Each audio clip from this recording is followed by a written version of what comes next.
Welcome to Watch, Review, Repeat. This is the podcast where two best friends discuss the latest in film and television and then do it all over again the following episode. My name is Colton Brown. Joining me, Jedi Master Andrew Meadows. Oh, hello there. What? Hello there. Yeah, that's it. That's much better. But we're not talking about that era of Star Wars. We're not. We are turning the calendar back to 100 years before the days of young Obi-Wan Kenobi, more accurately. Obi-Wan Kenobi with his little Padawan braid back there, of course. Yeah. So yes, we are here to talk the latest Star Wars television program, which is streaming on Disney Plus, and that would, of course, be The Acolyte. Which, if anyone's spent any time on the internet, they've heard many a complaint about The Acolyte. So we're gonna answer the question of are the complaints deserved? You know, is this a show that is worthy of the vitriol and hatred that has been spewed at it, or is maybe Maybe is it a little unjustified? Maybe is it a little unfair? I don't know. We'll see. We'll have to talk about it. So, what do you have a fun fact about The Acolyte? Oh my goodness, we're getting to it already. I do have a little bit of a fun fact. In fact, I've kind of already set it up, I guess, in a way, which is that this is. I mean, you probably should have done the math before we started recording, but I think this is the first Star Wars anything live action that takes us outside of, the span of time, like a few years before The Phantom Menace, and then, a few years, I guess 20, 30 years after the events of the original trilogy. But, between the prequels, original trilogy, and the sequel trilogy, we basically had nothing but shows, movies, and stuff that have kind of taken place in between all of those timelines. So this is really taking Star Wars far outside of kind of what we've usually seen from it in terms of timelines. So said as much, but this is 100 years before the events of Star Wars Episode 1, The Phantom Menace, which is kind of interesting to see a different time period, to see the High Republic era is what this is part of. It's actually kind of set within the end of the High Republic, that's my very basic fun fact. So if and I'm saying that because the High Republic has been this kind of multimedia project that started, I think, back in 2021 with books, both adult novels, young adult novels, comic books, short stories, whole bunch of things. So if you want to go back to as far as 500 years before the events of the Phantom Menace, or 250 years. Then you've got lots of material to sink in, sink your teeth into, which is interesting. I've read a little bit of it myself, starting with Light of the Jedi, which is the first book. It's from the 1% that I've experienced so far, it is good. So the book Light of the Jedi, the very first kind of entry in the High Republic project, is 200 years before Phantom Menace, so 100 years before the Acolyte, for reference, on that point as well. And it's interesting. It's a very different era of Jedi. The villains are not Sith. The villains are not dark side Force users. So, they're like basically kind of weird space pirates who have like hyperspace technology that is far more advanced than kind of what the rest of the galaxy has available to them. So it is pretty interesting, and I think the prose and stuff is pretty good. So I've experienced very little of it relative to how much there actually is out there to experience. So I think there's probably, at the end of the day, something for everyone. Like some books you probably enjoy more than others. Some books maybe skew to an audience that you're not really part of because it's kind of skewing to a younger audience or something like that. But it is very interesting overall. So I think it's interesting that space pirates. They're described as space Vikings. To be clear, I don't know if that makes it sound cooler. This is the Sith. Like the villains, I guess, of the High Republic, who are the I want to call them the Nihil, but I think I don't know exactly how it's said. They're basically a shortened version of nihilists. So Nihil, something like that. But yeah, they're described as basically antagonistic space Vikings who come into conflict with the Jedi. And then again, they're the ones that have this ship technology that is far more advanced than everyone else. So they come from like the Outer Rim or something, or they come from like pretty much. Yeah. Well, I think it's interesting that they only go back. Like the High Republic is only 100 to 200. Maybe what's the furthest reaching book from the High Republic?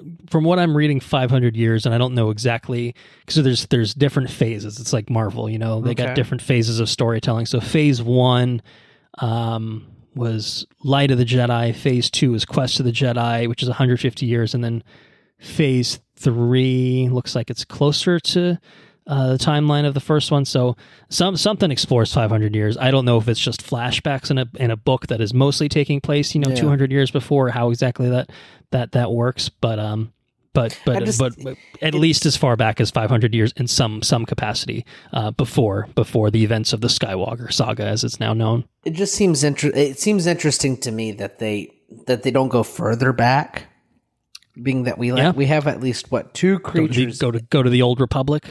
Yeah, well, even the Old Republic. I guess that's true. I guess there's the Old Republic and then the High Republic, I guess. But like when like Yoda's like 900 years old, right? Right. Yeah. And then like he's been around for a while. The tall brain guy, like he's been around for a while. Yeah. Right. There's these creatures. Like some of these creatures live hundreds much longer than standard human lives. Yeah. And so for it doesn't seem all that radical to step back,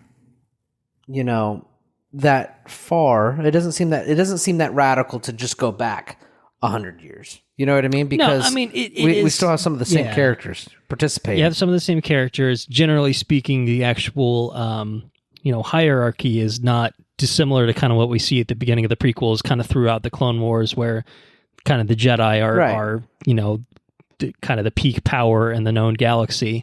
I guess probably the more interesting thing about it, or at least what's intended to be the more interesting thing about it, is that this is where the Jedi Order is relatively stable, as obviously opposed to where the prequels, you kind of see how shit goes sideways as the Clone Wars advance and the Jedi Order falls at that point. Jedi, right. This is the Jedi who are dominating, at the height of their power. Because there really aren't a lot of dark side users to oppose them at this point in time. So, and I think some of it is exploration based of charting out, planets that you haven't seen before in other parts of Star Wars and expanding the reach of the Jedi. So, I mean, it is kind of interesting, but I also different. Kind of concede that at the same time, it's not giving you that much different. You know what I mean? It's a different flavor, but at the end of the day, you could really just say, well, it's just the Jedi that are wearing gold costumes instead of the robes that we see in the prequels. You know what I mean?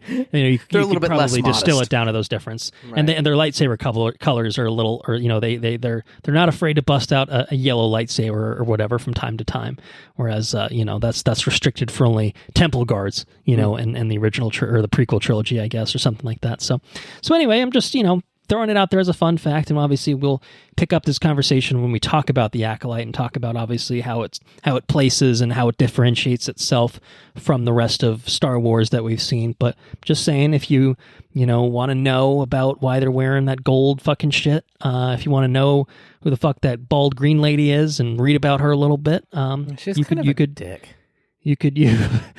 Apparently she's a very different character in the books. I haven't gotten to her introduction yet, but she is I think maybe the one character who I think made the leap from page to screen, and most of what I can tell is basically like, I think they made a different character and just decided to give her that name.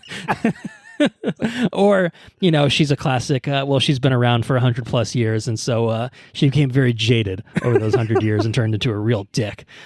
So that's certainly possible too. The older you get, you turn into an old fuck, So maybe that's what it is. I don't know, but we'll talk about it. So there you go. Yeah, that's my fun fact. Oh, I do have another fun fact though. I can throw it out there, which I'll talk about more later too. But I'm a fucking homeowner now. Woo!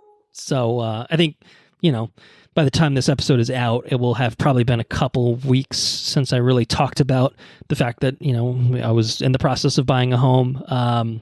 But as of today, in fact, it's official. Signed many times on the dotted line, or solid line sometimes. And Probably more house is often ours. Got solid keys. than solid. We're in. We are in. We will not be moving in for a couple weeks as we're waiting for some electric work and some other contract work to get completed in that span of time. But it is official, and it feels good. It feels good. It's totally awesome.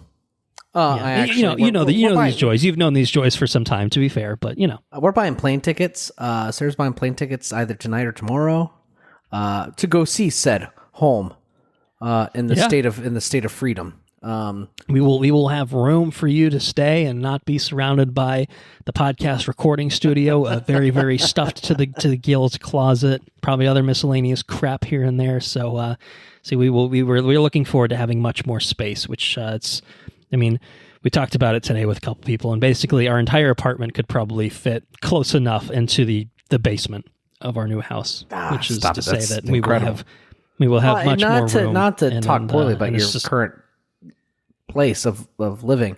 No, it's served our needs for a few years, but we've outgrown it. We need more size. We know, sick of throwing money away at rent. It's nice to build equity and stuff like that. And we're in a better financial position with jobs and stuff that buying a home even in a city where obviously we're dropping plenty of money to put it that way. It feels like a worthwhile investment for a few, for a many number different of reasons. So, sure. Right. Yeah. So it's very exciting. Obviously it's a new chapter in life sort of deal, which is obviously very exciting too. So, you said you checked off the homeowning box a while ago, and obviously checked off the dad box last year. So we know it's all these little life milestones that, it's a marker of, hey, yeah, you're getting old, but sometimes getting old ain't so bad, because you get things like more space and the ability to just make the space your own and not feel bad about like, oh, that's shit, right. If I paint these walls, I got to paint them back before I move out. Like, no, it's mine. Like, yeah, do what I want. I'll paint. I'll paint this wall whatever color I want. I cut a hole in the garage ceiling like 3 months ago. I still haven't put the ladder in there. It's just a fucking hole in my garage ceiling. I'll just fucking drill holes wherever I want. I mean, will I regret it later? Maybe, but Probably. It's my choice. It's learning experience. We'll do it. Yeah. So yeah, we got some work getting done, some projects to work on ourselves in the interim. Endless projects. Lots of projects. Hopefully not as many projects as you. We're not project-oriented people, but not yet. But yeah, maybe maybe the joys of homeowning will convert us. I mean, she likes plants and stuff, so I think that's gonna. We got little flower boxes in the front windows, which should be a little project. So it'll be little projects. You're probably not wrong. You know better than we do. So anyway, that's my second fun fact, which I don't know. I mean, I'm not gonna bring the Acolyte down a peg or anything like that. But I think my second fun fact was more fun. But what do you know? So, you ready to talk some headlines, some trailers before we talk about the Acolyte? Yeah, let's do it. What do we got? All right, we got 4 headlines and then 4 trailers. So let's get into things. So the first headline that we have to talk about is good news, I think, overall. Blue Beetle, which is a movie that came out right at the tail end of the last hurrah of DC, with things winding down before James Gunn really one of the best ones took over. really. It was like a weird, like surprisingly, like, oh great, DC figured it out right when they're about to completely change leadership and abandon all of the things that were part of this prior universe. So yeah, Blue Beetle was very surprising, very good, kind of sort of a Marvel-esque movie, which felt like a winning formula for it. But the good news is, and this is what the headline is that Blue Beetle will live on, at least in the form of an animated series, which is currently in development over at DC Studios. So it appears to be a continuation of the Blue Beetle movie, not just using the character, but actually continuing the character. I don't know exactly how they're going to deal with the fact that was allegedly in a different universe and than what Superman and all the other ones that they've announced are supposed to be in. But I think, as we probably talked about when we did an episode on it, it kind of felt disconnected anyway, like it didn't really fucking matter. So like you could just pretend it was in the Superman universe all along and I think be totally fine if you wanted to treat it that way. So So it has a showrunner. The director and screenwriter of the Blue Beetle movie are executive producing as well. And I can't. I don't know if I've seen. Yeah, I don't think it's confirmed, but it does seem that like they will try to get Zolo Maraduena back to voice at least Blue Beetle, which I think would obviously be kind of essential if you're trying to make this the same iteration of the character, is to keep him in the role, because he was great. And Cobra Kai, I think they've finished filming. I don't think all the episodes are aired, but he ain't busy is my impression. So I think he could certainly do this, and hopefully, even if we're not going to get a Blue Beetle 2 or a Blue Beetle reboot, that brings into the universe, this is totally a character that can just pop up throughout movies. Throw Blue Beetle in a Superman sequel, or throw Blue Beetle in a whatever fucking DC movie. You want to make it all interconnected. Like, I think it would be a waste to not take advantage of this character and kind of the success of that movie, which was, again, lightning in a bottle type of thing for DC, very rare to experience. So it would be upsetting, even though it didn't do all that well. Probably because people were, fucking jaded about DC's trash that they tried to. Were they out, really though? I think they're always buying DC shit. Everybody's all about the. I don't know. Yeah, but Blue Beetle did not make money. In fact, I think it lost money. So I think like Aquaman 2, I think did okay. I think The Flash. I think The Flash didn't do okay, but that's because they spent so much money on it. Shazam 2 bombed, which, again, probably not shocking to anyone. I think there was a point where there was very much diminishing returns for DC with their shit, which, again, I think was largely a byproduct of making a lot of trash, and having audience lose faith in you. So anyway, Blue Beetle was like kind of the rare, like, oh my God, they actually made a good movie. Why don't they just do this more often? Yeah. Why don't they just do that? But anyway, point being, more Blue Beetle. I say yay. What say you? Yeah. I am. I actually really enjoyed Blue Beetle. I didn't enjoy the typical DC flying into each other. Yeah, sure. It had moments that weren't. They have a typical third act that I think the suits like.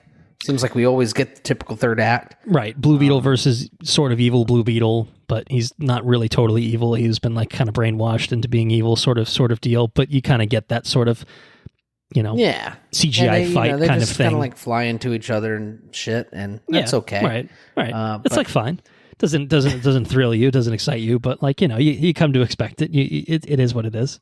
You want the third act of a movie to kind of like leave you on the, like, just get you pumped, and I don't know, it just doesn't do that for me. But the best parts of this movie are not in the third act, but like in every other act. You know what I mean? Like it nailed the family aspect of it, and just the characterization, I think overall was really, really well done. Yes, and especially as an introduction to a character that most people know jack shit about, right? Probably yourself included, and I probably have only seen Blue Beetle outside of this and Young Justice, where there's a little bit of a focus, but a relatively unknown character, space to kind of just make this character known to audiences, and I really think that movie was successful. So I would like to see more, and I think an animated series is definitely a good format for a Blue Beetle character to get kind of crazy and out there with it, especially if you want to embrace the more alien aspects of things and not worry about ballooning your budget to $200 million. I think this is a good way to do that. So yeah. So I'm down. Yeah. I am down for a Blue Beetle animated series. And I gotta say, I'm pretty down for a Spaceballs sequel, which is currently in development from Amazon MGM, with Josh Gad set to star and Mel Brooks set to produce. Hopefully still star. Mel Brooks is getting up there, obviously, in years. I'd say so. How old is that guy? Let's take a look. Holy shit. You want to take any guesses? Fuck, he's older than I realize. He's got to be fucking 80, 90 years old. This motherfucker's 98 years old. 98? So we'll see if he lives to make it to actually producing this fucking thing. I mean, I was like 89, 90. One of those classic Hollywood types who just doesn't know when to just like, I have made probably enough money that I can just spend time with family and like enjoy the last 10 years of my life. And to be fair, I think he has taken quite a bit of a step back, I think. So maybe he has done all of that. but 98, holy shit. That's old, dude. I hope he's in good health. But yeah, Spaceballs sequel. So Mel Brooks is just producing. He's probably not going to star in it anyway. He could be a very old President Scrooge. Palpatine. Yes, a sort of Palpatine-esque character. But you wouldn't even have to do makeup. He'd just have the Palpatine wrinkles. He'd be good. But yeah, new director Josh Greenbaum, who I don't immediately recognize by name, but I can tell you that he is a director who has directed movies like Strays, which was the talking dog movie from last year with Will Ferrell. Barb and Star Go to Vista Del Mar, which was a COVID movie that I don't think anyone saw. Some other things. So, okay, whatever. But yeah, it's a fucking Spaceballs sequel. And I do like Josh Gad. I like Josh Gad. I think he's funny. I think he feels like a good fit for a Spaceballs sequel. So all I have to say is, based on the events of Spaceballs 1, this must be called Spaceballs 2, The Search for More Money. The search for more money. It's got to be. So what do you think? Do you have reference? Do you have fondness for Spaceballs? I've only seen Spaceballs. I think I only watched the first Spaceballs. Well, there's only one. There's only one right now. No, the first, the only. I think I've only seen it with you, and I think I've seen it a long time ago. Like I don't think I've ever revisited it. Okay. I think the last Mel Brooks movie I watched was the Blazing Saddles. Blazing Saddles, yeah, sure. Yeah, and I think I did try to watch the History of Everything. I think is what it's called. History of the World. History of the World. Part I tried to watch that. I didn't quite make it all the way through. Okay. It's definitely a style of humor, and I don't know. I'd definitely revisit a Spaceballs for sure. So I'm here for it. Yeah, no, definitely. I think I talked about it, but I did watch it probably within the past year, I would say. Oh, wow. Roughly within the past year. And I mean, to me, it's a classic. I mean, obviously it's a Star Wars parody, so it's certainly thematically appropriate to talk about here on this episode, but just all aspects of it. Bill Pullman, not Paxton, as Lone Star. Classic Rick Moranis performance as Dark Helmet. And the late John Candy as Barf. The late Joan Rivers as Dot Matrix. A Spaceballs fan? I think he. A Mel Brooks fan? I think that I don't know. Yeah, I mean, I generally probably a Mel Brooks fan. I wouldn't say that we were necessarily a Mel Brooks household growing up, but we were definitely a Spaceballs household because it was a childhood staple for me, and it never left my heart.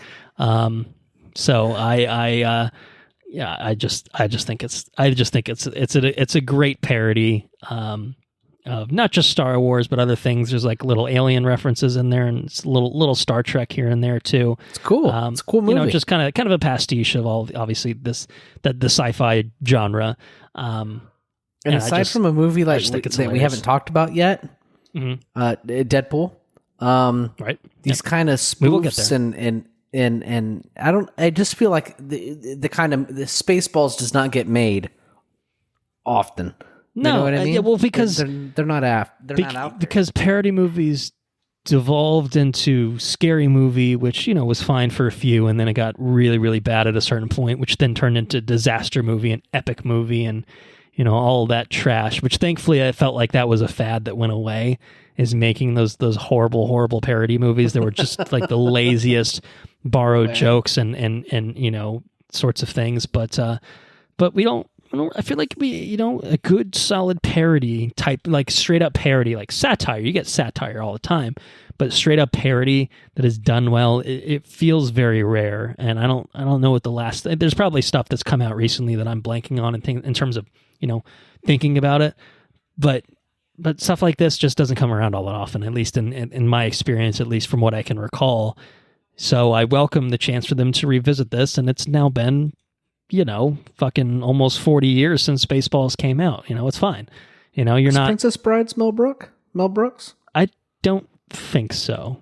Who did that one? Princess Bride? I don't think it is, no, because I don't think it really fits his pattern of things. He did Robin Hood, Men in Tights, which is obviously yeah, he did do that. Young Frankenstein. I was a Men in Tights household. That was a staple in my household for sure. Sure. 1993's Robin Hood, Men in Tights. That's a good one too. Yeah, I don't know. So anyway, I'm fairly confident Princess Bride is someone else. Rob Reiner, maybe? I can't remember. I think that is his name. Rob Reiner. Yes. Directed and co-produced by Rob Reiner. There you go. Yeah. So, who has done parody stuff too, because I think he did Spinal Tap, which is definitely kind of parody. This is Spinal Tap. But anyway. Any other? Too. Wow. Yeah. He's got range. Few good men. Anyway, I don't. No, I mean, it was a Sorkin written. I'm but... working on my wine, and I'm getting in the weeds. So I'm sorry. It's 10 o'clock. Yeah. He did direct A Few Good Men as well. But anyway, Spaceballs 2. Again, better be The Search for More Money. I am very much in for this. Very interested in this. So yeah, there you go. Any other thoughts? You ready to move on to our next headline? Yeah. What do we got? We have a first look at the next Star Wars television series that we can look forward to now that The Acolyte obviously has wrapped up. And our next series, the only other Star Wars series I think we're getting on Disney Plus for the rest of 2024, is a show called Skeleton Crew. So we have a first look in the form of several pictures about it, and several pictures from the series, I should say. And pictures? You can take a look at those and let me know what you think. I can tell you that the series will begin streaming on Disney Plus on December 3rd. So it is, about 4 months away from recording, roughly.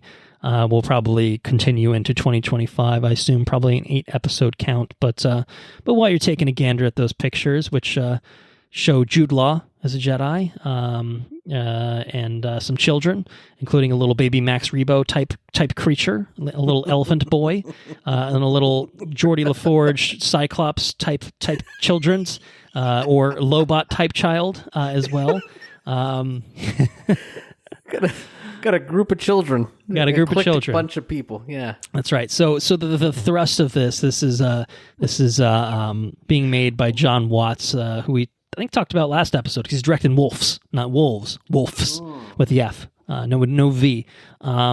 It is basically a what if Goonies but Star Wars type of TV show. It is intended to be like an Amblin Entertainment inspired thing of E.T., stuff like that, So that's kind of the gist of it. Is Stranger Things-esque, I guess, as well. Stranger Things but Star Wars, where it is, a group of kids who get involved in some sort of mystery, some sort of shenanigans, and there's Jude Law, who obviously is kind of the main adult character here. There's also a droid, which will be voiced by Nick Frost, which is very fun.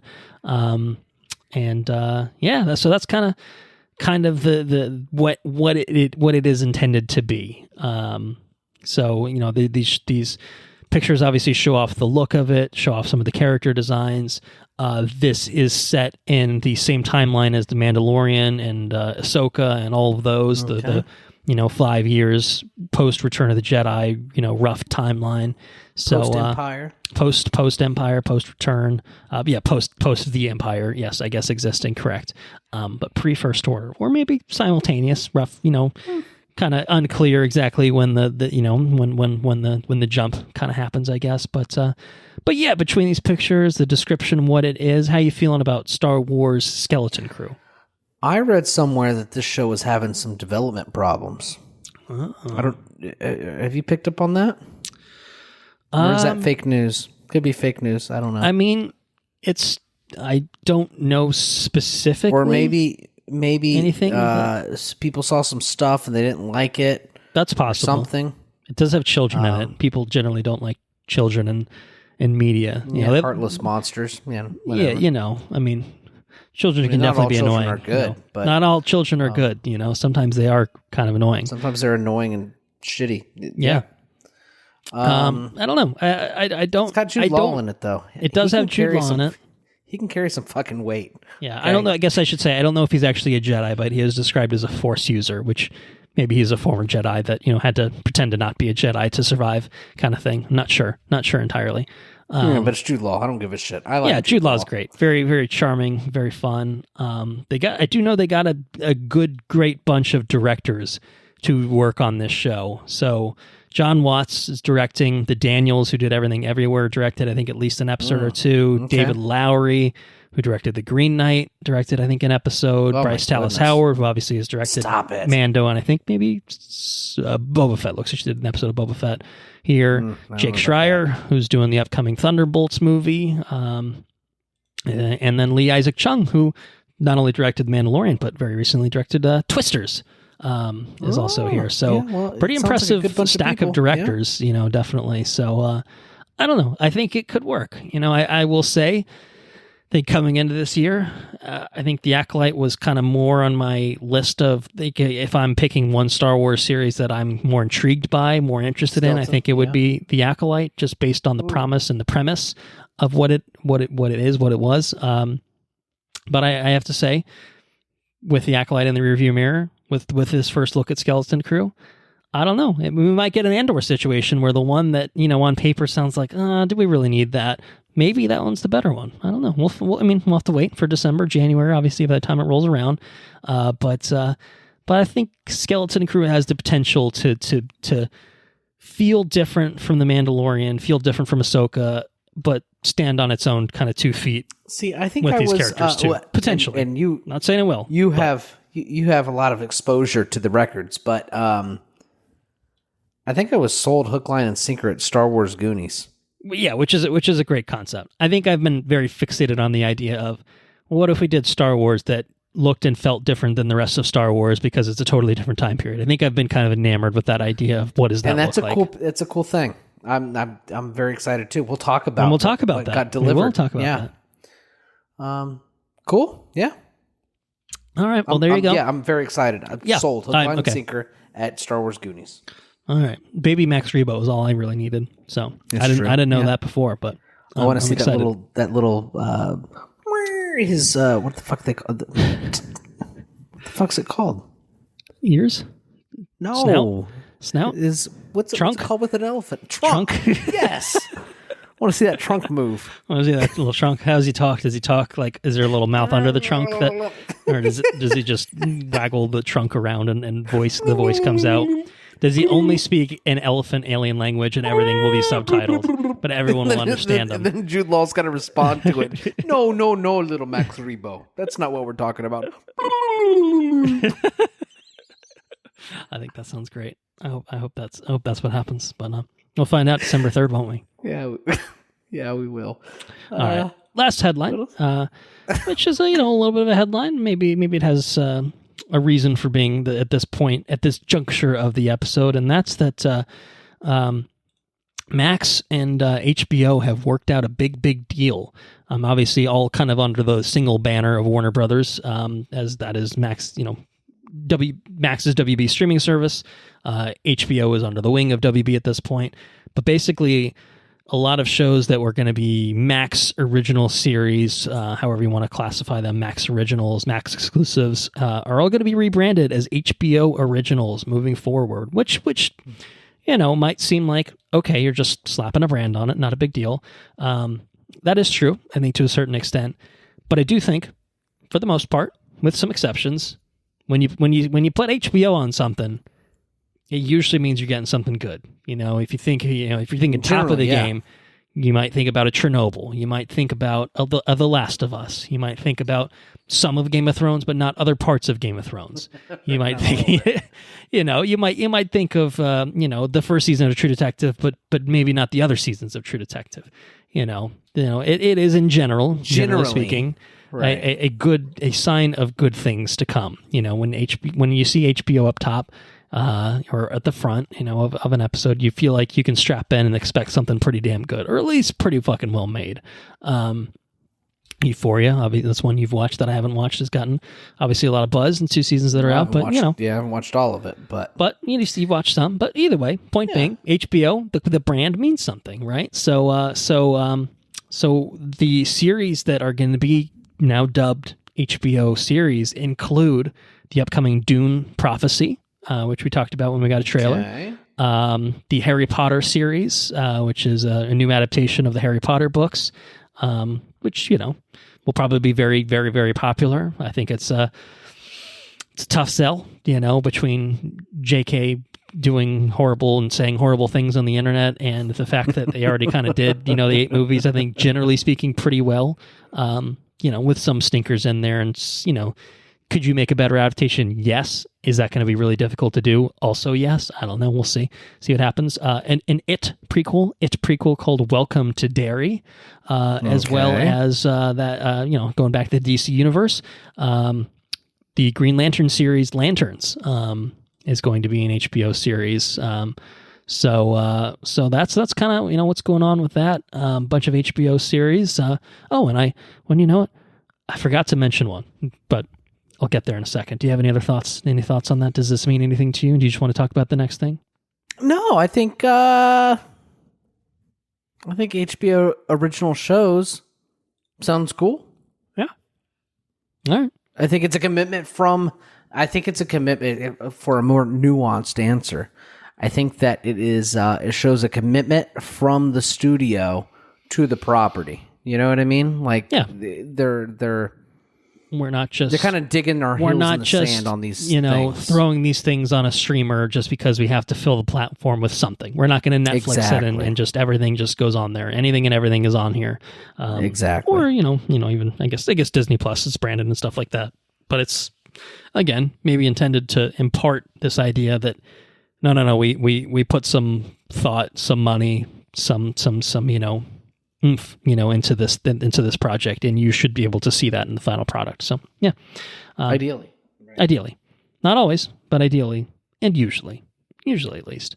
So one show I did not mention that is part of this rebranding is the first trailer that we have to talk about, and if you noticed, it says HBO Original right on top of the logo at the beginning. Ooh. And this series is, of course, The Penguin, the continuation of the Matt Reeves Batmaniverse, The Batmaniverse. It's an HBO original limited series that premieres September 19th on Max. And they are bringing back, of course, Colin Farrell, burying him in makeup. And he's out here, doing... He's doing penguin things. I'm working on it. He's got that sort of thing going on for a whole trailer here.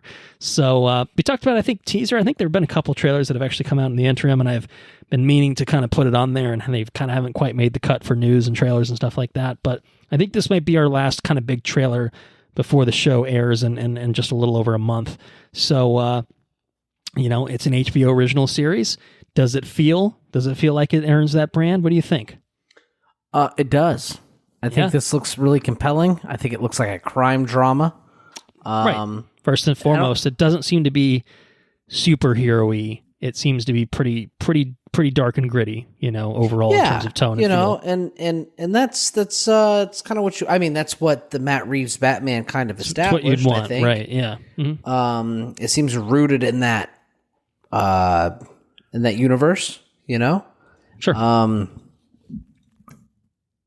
Colin Farrell is... dude looks like he's having the time of his life. Like, it's remarkable that you get the guy in the beginning. Hey, I love that. I love the introduction. He's like, hey, I'm Colin Farrell. In 5 seconds, you're not going to recognize me. Yeah, exactly. It's huge. I think it makes his... I thought his character had a lot of nuance in the Batman movie. Yeah. And he just seemed... I don't know. He just seemed like he seemed like and I think a lot of this is hats off to the actor portraying the character, but just seemed to have a lot of depth to the character, Yeah. And I think they really fleshed that out in the show, according to the trailer. I'm real excited about it. I couldn't be. Normally, I'm not a makeup movie or a show about a villain kind of guy. Normally, I'm not like that. Sure. I actually. I think that's a struggle. I think that's hard. But I think that this is probably a good opportunity to make a good one. And if anything, it could be like a Scarface situation or whatever. You know? That's really what this comes across as, Sopranos or something like that, where it is really just, all the major players are probably shitty people doing shitty things, but everyone's backstabbing. But like, that's kind of the fun, is if you just kind of lean into that. You've seen so many crime drama movies that are successful in spite of the fact that everyone in it fucking sucks. And then you get to plop it into the Batman universe. So you're getting the Penguin, you're getting, Falcone, you might get some other comic book type characters. But at the end of the day, like I said, it doesn't feel like, oh, this is silly and comic booky and superhero-y. Like, no, this feels fucking dark and grounded and gritty. Again, obviously, as the Batman was to a certain extent, but this feels even more committed than the Batman was. I mean, I think I still half expect there to be some sort of Batman appearance, cameo, or something like that to kind of have some sort of more connective tissue.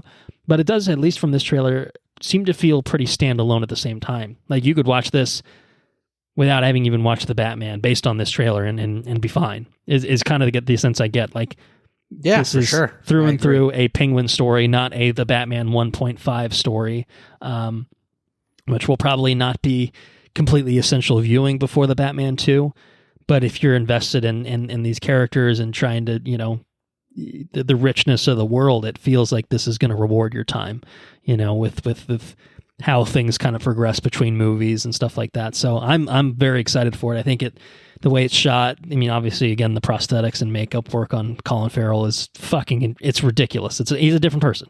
He's just a different person, completely transformative, role for him. And Kristen Milioti as, kind of a unhinged looking, rival, as the daughter of Falcone. Like, that seems like that'll be a really good dynamic, between the two of them. I just, all of it really clicked. Really works for me. Definitely clicked. So September 19th, I think that it's a reasonable assumption to find me in front of a television in my new house, watching me some of the Penguin. That's right. Should have a theater room set up by that point. Should be hopefully well moved in and well set up by that point. So I'm looking forward to the Penguin.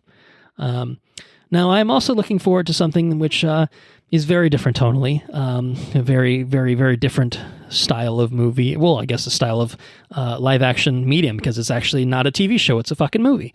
And that is Moana 2, which ooh, we talked about when we got the. We'll talk about this. We got like a 10-second thing a little while back, and now we have a full proper teaser trailer, which, to be fair, is also a little old too. Again, by the time we're now coming back around to it, but it shows off more of the movie. Some sequences confirming that Ali Carvalho and The Rock, Dwayne Johnson, are back as Moana and Maui. But this will be heading to theaters November 27th this year, so just a few months away. I'm a big fan of Moana, the first one. I think it's a movie that obviously is worthy and deserving of a sequel. But how are you feeling about it? Did you see that fucking sand? Is it Dragon-esque? Have we gone beyond? It's been a good deal. It's been at the fucking sand and the shells. It's been like the water, water washing up, draining into the sand, the porous nature of the sand, and then retreating back into the ocean. Do we think that Disney and company talked to DreamWorks and whoever worked on the Dragon movies and were like, "Hey, just give me the secret sauce," Or do you think that they've independently you can do that really well, I can do it better? Yeah, I mean, the sand looks absolutely incredible. Like, it's a total flex. All right, like, now they're putting it in the trailers, and they're just hey, look at our sand, DreamWorks. Look at what we can do. Yeah. Where's How to Train Your Dragon 4, they started 5, whatever. Shots fired, Disney. Look at our sand. And now here we are. Look at our sand. We'll put it in the trailer. Yeah, well, I think DreamWorks' response is, we're making a live action How to Train Your Dragon, so it's going to be the most realistic goddamn sand you'll ever see in your life, because it is real, bitches. That's the retaliation, but it is quite impressive. A good 20 seconds of this trailer are just the fucking seashells in the sand. So yeah, that is kind of a flex, right?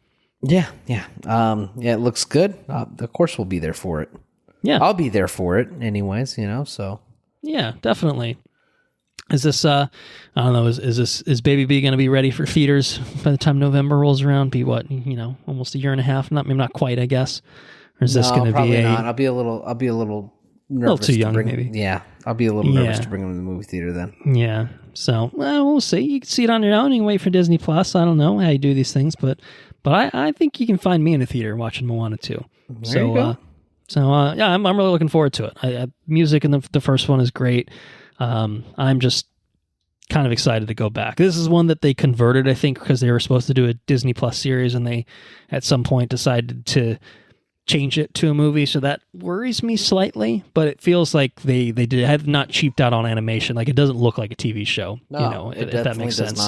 So I think whenever they made that pivot, they were like, you know what, we're throwing resources at this thing, and then we're going to make it work. So why would they not want to make it a movie? I mean, after the success of Moana.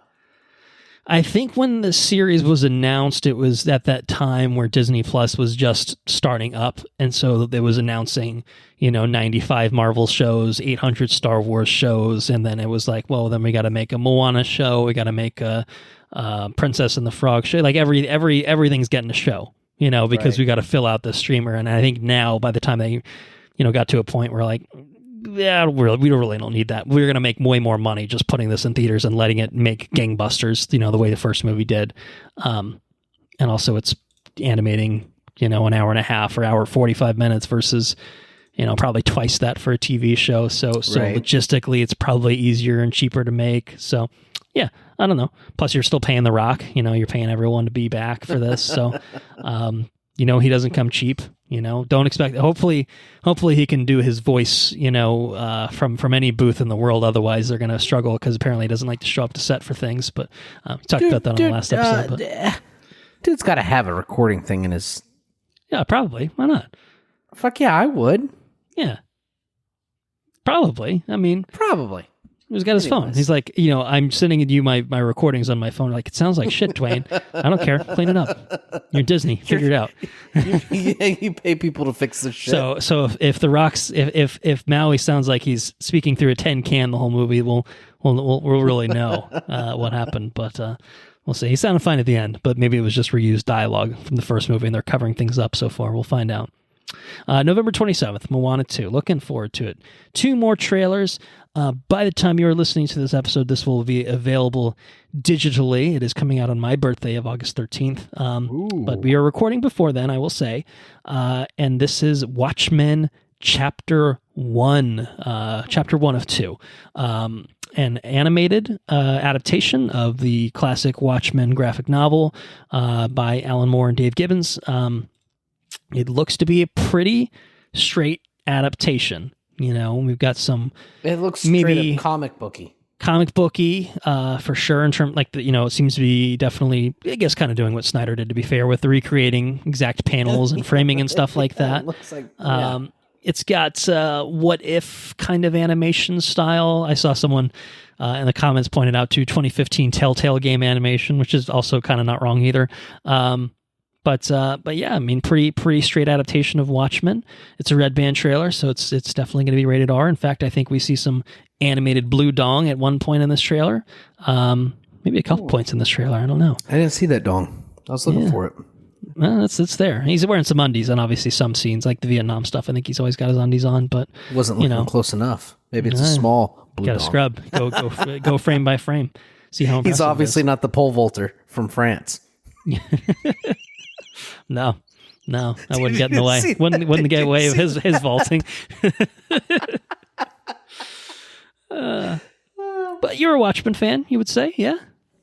Yeah, I think fan of the graphic novel. Maybe I think the Snyder movie isn't bad. It makes some changes that I don't think overall service the story, but I think as an adaptation, certainly relative to Zack Snyder's other comic book fare, I think it's pretty good. I think.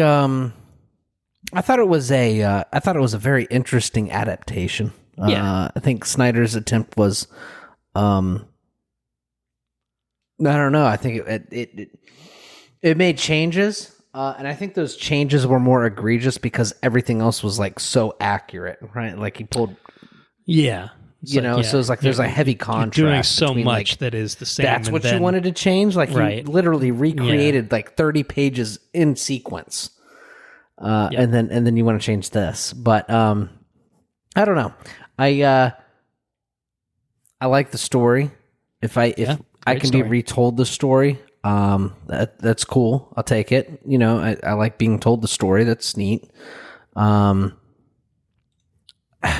It's going to be a hard thing to top the HBO Watchmen, though. That HBO Watchmen. That's true, because it was such a great send up of. It felt so definitively Watchmen, yet it was so original and felt like it very much its own thing. Whereas I think at this point we've now experienced Watchmen the graphic novel, Watchmen the Zack Snyder movie, Watchmen I think the animated digital comic. If you experience, I think they put out a Blu-ray that's like an animated comic. We've just been exposed to the story in so many different ways now. And some of it just doesn't feel original. When I watch this trailer, I think that's the tough thing. Is it kind of feels like a 3D version of most of Snyder's movie. Exactly. Yes. So what are you offering me? Yeah, so right. It's in one hand, I'm excited that I get the that we get maybe a more accurate version where the changes that were made that didn't need to be made aren't here, and this is just a straight adaptation. In which case, cool. It's nice to see Watchmen in a different kind of format. Sure. But cool. if it's not really adding anything, if it's just a Lion King type of thing where it's just it's the same thing in a different format, well, the original is still going to be better. You know what I mean? Is that right? I'll just read the graphic novel, or I'll watch Zack Snyder thing. So I don't know. Maybe it's good for a newcomer, but for people like us who do know the story, it's maybe just going to be a good iteration of it. But still, you know what I not find the fascinating ideal definitive is the Watchmen continuously gets remade, right? But with the political climate and everything else, why isn't V for Vendetta being remade?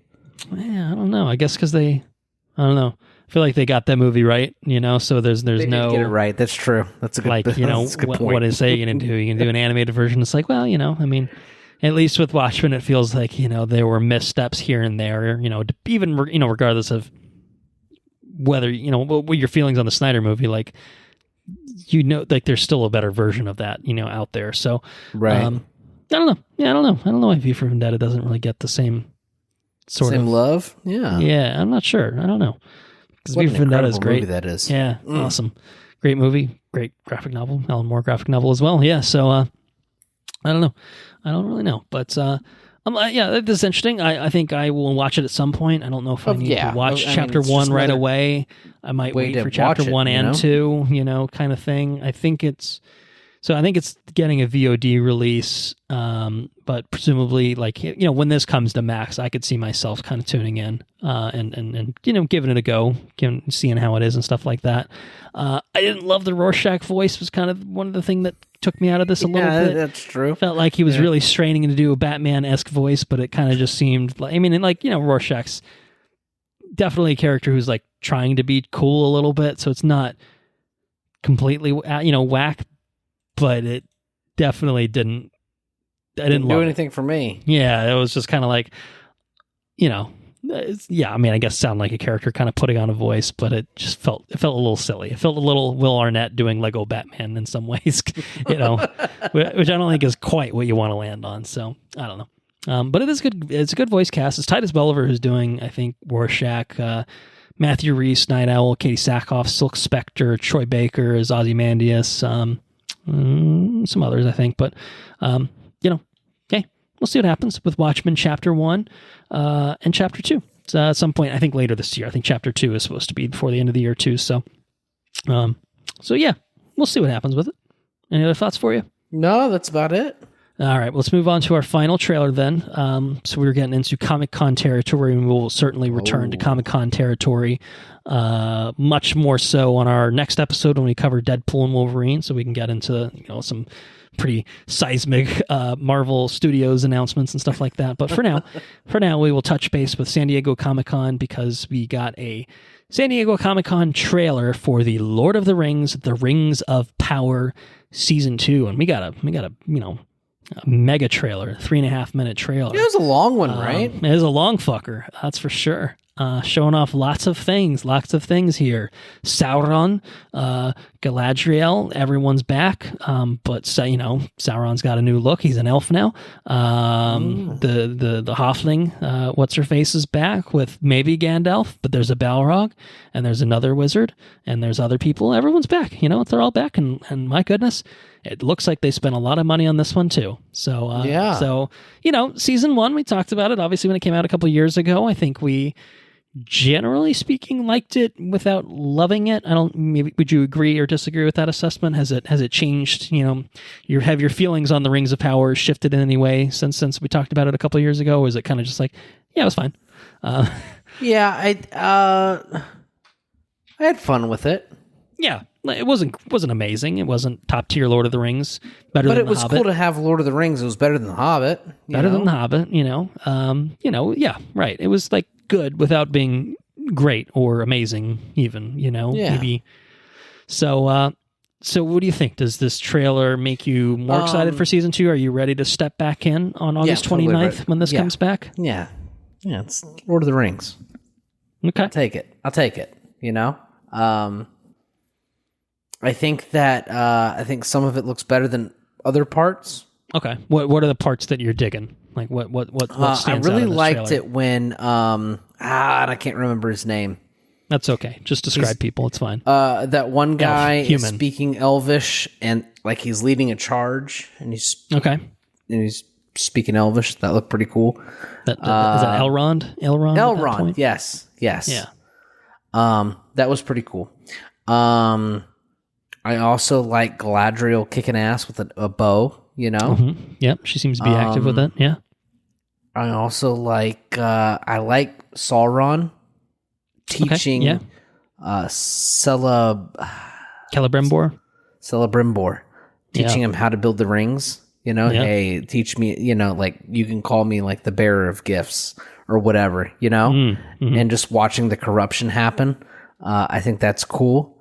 I don't know if the show will hit on like the delivery of what it's trying to deliver, but at the very least, the concepts are there. You know what I mean? I feel like it's being true to the what it's intended. As somebody that hasn't read any of it, and I fully expect to change that within the next couple of years. Yep. But as somebody that hasn't read any of it, the concepts of what I think are trying to be conveyed are being touched on, and I think that's cool, right? So if it doesn't deliver, that sucks, But if it gets the brain juices flowing about what was intended, I think that's cool too. So, yeah. Anyways, I'm excited about it. I enjoyed the first one. I don't think it delivered on everything.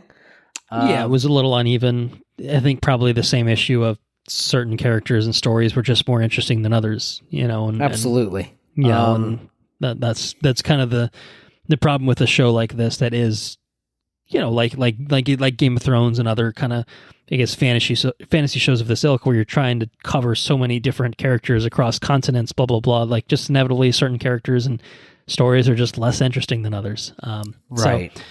So, this to me feels like it looks the same in the sense that like visually it does seem like, it feels consistent with what the first season got, brought us. But I this got me pretty hyped for it. I thought this looked pretty good. I'd love for season 2 to be better than the first season. I think especially that'd be cool. A first season that is a lot of setup and a lot of introducing characters and stuff like that. Even though like a lot of the characters are like characters that we had seen. Like obviously we had seen Galadriel, but not really this version of Galadriel either. Sauron, we know a thing or two about Sauron, but like I think it was like, 7 episodes before we even got the fucking rings themselves being kind of forged and being part of the plot. So it's like, all right, now we've kind of, I think, hit a lot of the marks to get to the point of this story. I think hopefully being a little bit more interesting and having more forward momentum with some things. And I think that could be to the show's advantage is kind of ramping things up in a bigger way. And I feel like that's kind of what I got from this trailer is, a lot of epic battle stuff, Sauron's presence, and just all of it, I think, again, visually really, really hits. But I think that the story looks, from what I can tell, more interesting, more epic, and really kind of getting closer. That's fucking cool. Yeah, there's a Balrog, which is pretty cool. There's like this fucking, I don't even know. Durin's Bane, as my magic card says that's called. That's cool. Yeah. There's like a creature thing coming out of the dark at one point. I don't know what's going on there. I don't know. All of it just feels. Oh, we got Ents. We got walking, talking trees are back. It's hitting a lot of the Lord of the Ringsy type of touchstones that obviously someone like myself, a generally casual enjoyer of Lord of the Rings, in the same way, really like the movies. Have obviously watched the Hobbit movies, watched the first season, have not read anything really Lord of the Rings-esque, or themselves. I've read the Hobbit, so I have that. Okay. I have that notch in my belt, but that's as far as it goes. And so this is something that probably appeals to someone like me, because I think it's trying to find that balance of using aspects of the lore, maybe playing somewhat fast and loose with it a little bit, but also combining with kind of the visuals of what the movies were.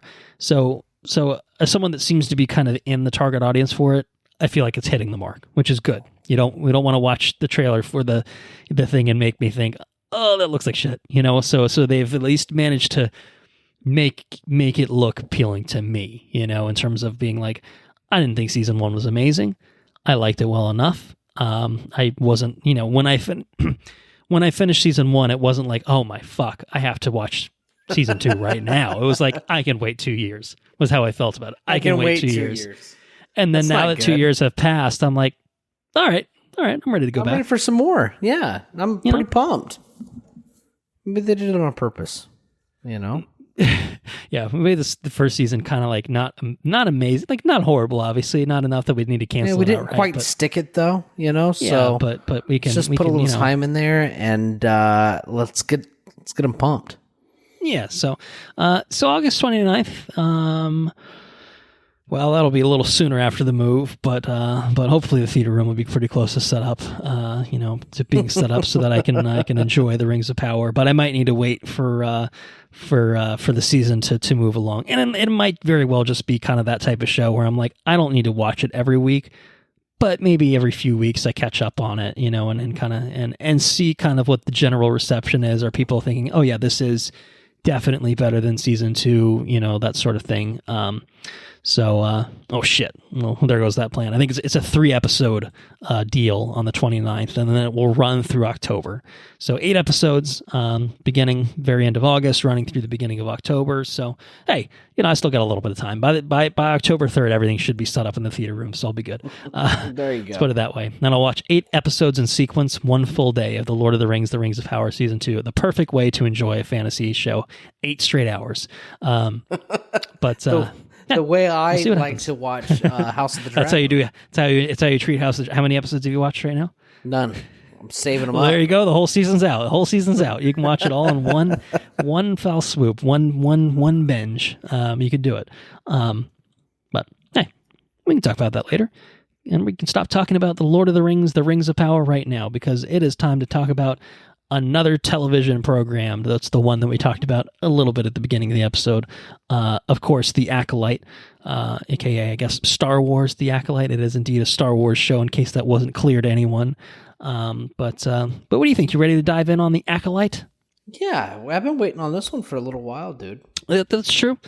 It's true. When did this show wrap up? Let's take a look. I don't think we're quite X-Men 97 late, but 3 weeks ago. 3 weeks ago, it looks like. Yeah. So a little late to the, aka over a month ago when this comes out, probably. But hey, the whole thing is up on Disney Plus. You can stream it there. That's how it goes. To be fair, this is not an X-Men 97 situation in the sense that I think we both probably watched the finale around the time that it aired. We were just late to the party covering it because finding the time to do it, right? Because we prioritized long legs and twisters ahead of it, and once upon a time might have prioritized Deadpool and Wolverine ahead of it too, but we had some scheduling things we had to work around, and so this slotted in as a nice little in between. We're talking about it now. The Acolyte is streaming exclusively on Disney Plus. The show was created by Leslie Headland, 8-episode series. Stars Amanda Stenberg, Lee Jong-jae, Charlie Barnett, Daphne Keane, Rebecca Henderson, Jodie Turner-Smith, Carrie Ann Moss, Manny Jacinto, Jean Charles Chapman, and Yuna Suatomo. It is about a respected Jedi Master. Oh, just to be clear, 100 years before the events of The Phantom Menace. A respected Jedi Master investigates a series of crimes which bring him into contact with a former Padawan learner and reveal sinister forces at work. So, we've been holding an end for a few weeks. Now is the time to let it all out for all to hear. So, new era, High Republic, Star Wars. How'd you feel about The Acolyte? Did it live up to maybe the promise of what it could be? Was it again the worst show? As the internet, in some small parts of the internet, like to say, is it somewhere in between? What do you think? How'd you feel about The Acolyte? I think to say that this is worse than Boba Fett. Okay, in terms of comparing it to other Disney Plus, if we're gonna compare Star Wars efforts, Star Wars stuff. It's better than a Boba Fett. Better than bar. a Boba It clears Fett. the low bar. It clears the low bar, yes. And how does it compare to a Mandalorian and Ahsoka? We know it's not an Andor so I think show, the just based gold on where this standard conversation is is starting. Right?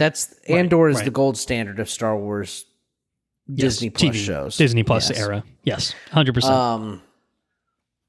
So, it's not an Andor. So it's a below an Andor. It's above a Boba Fett. It's in that zone, which is a very, very wide zone. That's a very, very. It's a whole football zone. field. I can attempt to refine it's that. It's one end zone. zone. It's between one end zone and the other end zone so far. Okay, so is it Mandalorian? No, don't think it's Mando. Okay. Okay, so the question is where does Mando place within that scale? The problem is that Mando, I think, has its own gradations, where I think its third season is not quite as strong as its first two. So, well, yeah, but I mean, looking at Mando as a whole, sure, Mando is it's a little bit inconsistent, right? Right, but it's got some high highs. It's got some high highs. It's got some good stuff. It's got characterization. At the very least, you are attached to your main characters, right? Yep. Mm-hmm. Is it better than Ahsoka? No. Okay. No. If we're going to compare it to the most recent things, in my opinion, it is not Ahsoka. What about say an Obi-Wan Kenobi? How does it compare to an Obi-Wan Kenobi? I think an Obi-Wan Kenobi is an apt comparison. I think I was readily disappointed with Obi-Wan Kenobi. Yeah. Mm-hmm. I think I was often disappointed with this show. I think it's on par with an Obi-Wan Kenobi. Okay. I think I'll just say I agree. I think that's probably the best comparison is in terms of just quality, expectations versus reality, all of that. Yeah. And I often forget about Obi-Wan Kenobi. I suspect I will probably often forget the about... Acolyte might fall into the same trap. Yeah. There are things that I will not forget about this show. So things that I think it's slightly better than Obi-Wan. For a couple of reasons. I think that doesn't have the goofy Inquisitor designs, so it has that going for it. Yeah, it doesn't have goofy Inquisitor designs. It's kind of got, I don't know. It's kind of got a funny Wookiee though. He's got like a partially shaved head, top knot sort of deal, top bun kind of deal. It's fucking weird. I'm not sure what's going on. I don't like it. No, Wookiees aren't allowed to shave. It might be some for some law. people, but I don't know. Kind of. It was a little weird with me. You got a weird looking Wookiee. You got a Slipknot guy. You do have a Slipknot guy. That's the other thing about the mask. There's a couple missteps. Okay, I'm not gonna. There's no getting around it. But it's got choreography. Okay. I don't remember being impressed by anything Obi-Wan Kenobi did as far as like choreography went.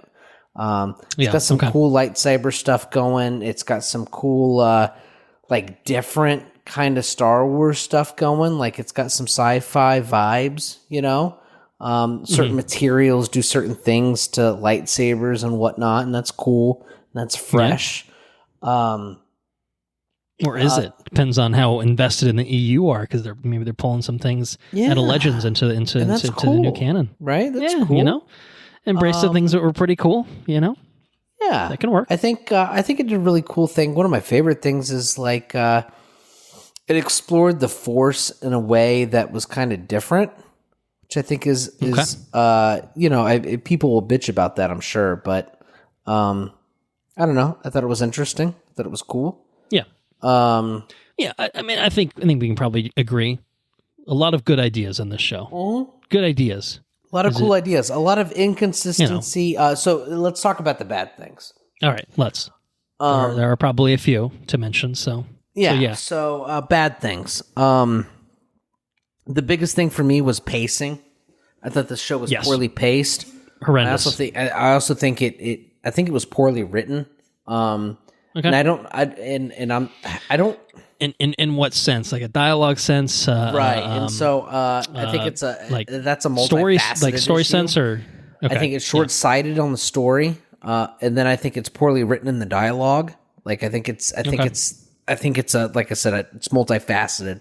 I think you don't often hear from me that something is poorly written because I have a hard time. I have a hard time critiquing it. You know, like this is what I think should have happened instead of this. I think narratively, characters weren't explored as fully as they should have been for things to make sense and for things to be compelling. I think that the dialogue between the characters was strained and kind of just thin. Like the characters were written thinly. For the breadth of characters that we have. Right? Like you have a lot of characters that are supposed to hold a lot of significance, but really and truly none of them, like they just seem paper thin. All the characters seem paper thin. Even the ones that are supposed to be important characters, I think that they're paper thin. There's just not a lot of material there for the people to really like dig into. There's not a lot of depth to the characters, I don't think. And the ones that really went for it, right? Like the acting was there. I feel like the material wasn't. You know what I mean? Like I see this guy going hard at his role, but it's like I don't know what the fuck that guy's into. I don't know what his deal is. Right? I think case in point's the blonde guy that's like meditating, like, and he's like some sort of super Jedi, but then like he just, you know, we'll talk about it in spoilers, but there's things that happen in this show that should be important, that should feel important, that don't. And the only reason that can happen is because you can't click with the characters, you know what I mean? So I think it falls short on that. It falls short on the pacing. There's a couple of really, really awesome kind of things that pop off at the end. That kind of like they kind of, I feel like they're really leaning on the Ahsoka vibe. Like, oh, I'll just wait for season 2. You know? Yeah, if there is a season 2. If there is a season, exactly. You know, but there's not enough meat on the first dinner here that to really warrant like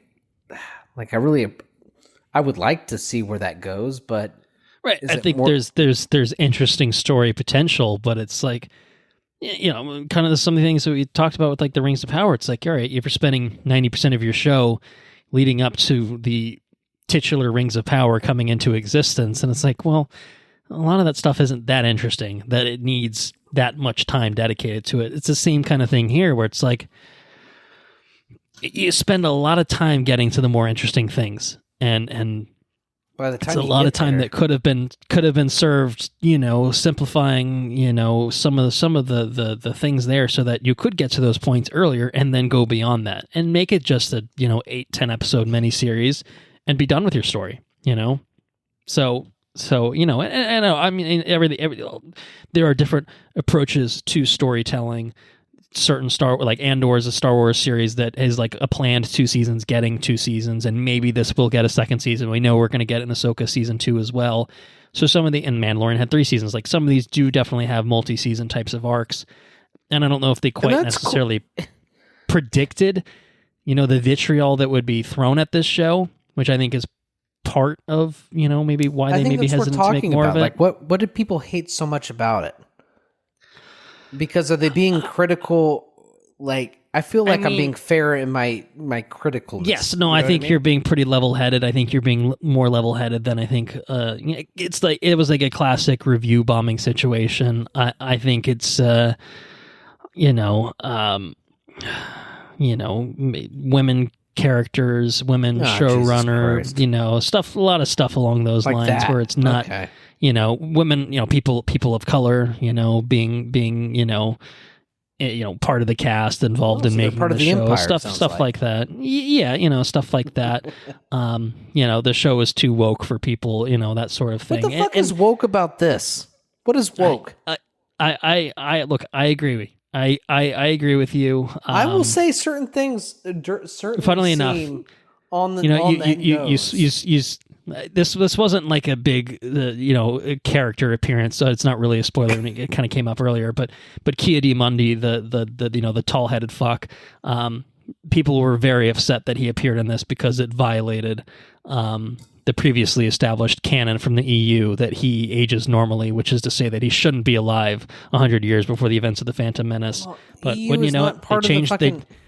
Yeah, but people refuse to accept reality that, you know, and it's Disney changing the things that are near and dear to them, and so that is inherently upsetting and wrong, and Disney sucks, and, you know, these sorts of things. So I think it's unfortunate because, you know, for my money, the fact that this has this sort of review bombing campaign, and it's the same shit with like anything Brie Larson does with Captain Marvel, the Marvels, and it's like, oh, this is, you know, like, you know, fucking, you know, women, blah blah blah, you know, too woke, Christ. Like all this sorts of shit really obfuscates maybe some legitimate critiques you might be able to make about something like this, because, you know, it takes away the ability to have nuance about things, you know, like I have to sit here defending a show because of, you know, stupid fucks that can't wrap their head around women, you know, being allowed to make a Star Wars show. But at the same time, I didn't think the show was great either. Like, I think it's fine. You know what I mean? Like there's things I liked about it. There's things I didn't like about it. I think there's things that could have been done better. Like, you know, at the end of the day, do I think that, you know, I have many thoughts about this show, but it kind of just feels like it kind of gets lost in the shuffle, lost in the discourse of just, you know, you have to love it or you have to hate it. And you know, you could hate this show for very legitimate reasons, but then you might get bundled in with the crazy fucks, you know what I mean? And you might love this show and it's because, oh, you know, you just love everything that's woke and you know, it's just like, I don't know, maybe it's just really to your taste. Like it's really something that just fucking you dug, like you really, something about it stood out to you, and you know, you could be somewhere in the middle, like it probably where we are, where it's like there's stuff that worked, there's stuff that didn't, you know, and it's really not related to these other things that are obviously part of the conversation, or, you know, around this show. But yeah, I don't know. I mean, I've said it probably on the podcast before. I'll say it again, almost certainly. Star Wars fans are just kind of the fucking worst, to be honest. Like, I say that as a Star Wars fan.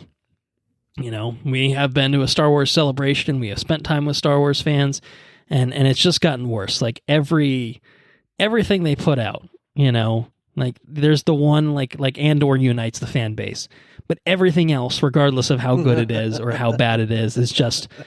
It just turns into this fucking nightmare of a conversation on the internet where it's just you can't cut through, you know, the shit to actually have like a really good conversation about it, you know, without in like a bigger space, in a bigger form. I mean, because inevitably people bring up The Last Jedi and there has to be a whole fucking thing about how The Last Jedi ruined Star Wars.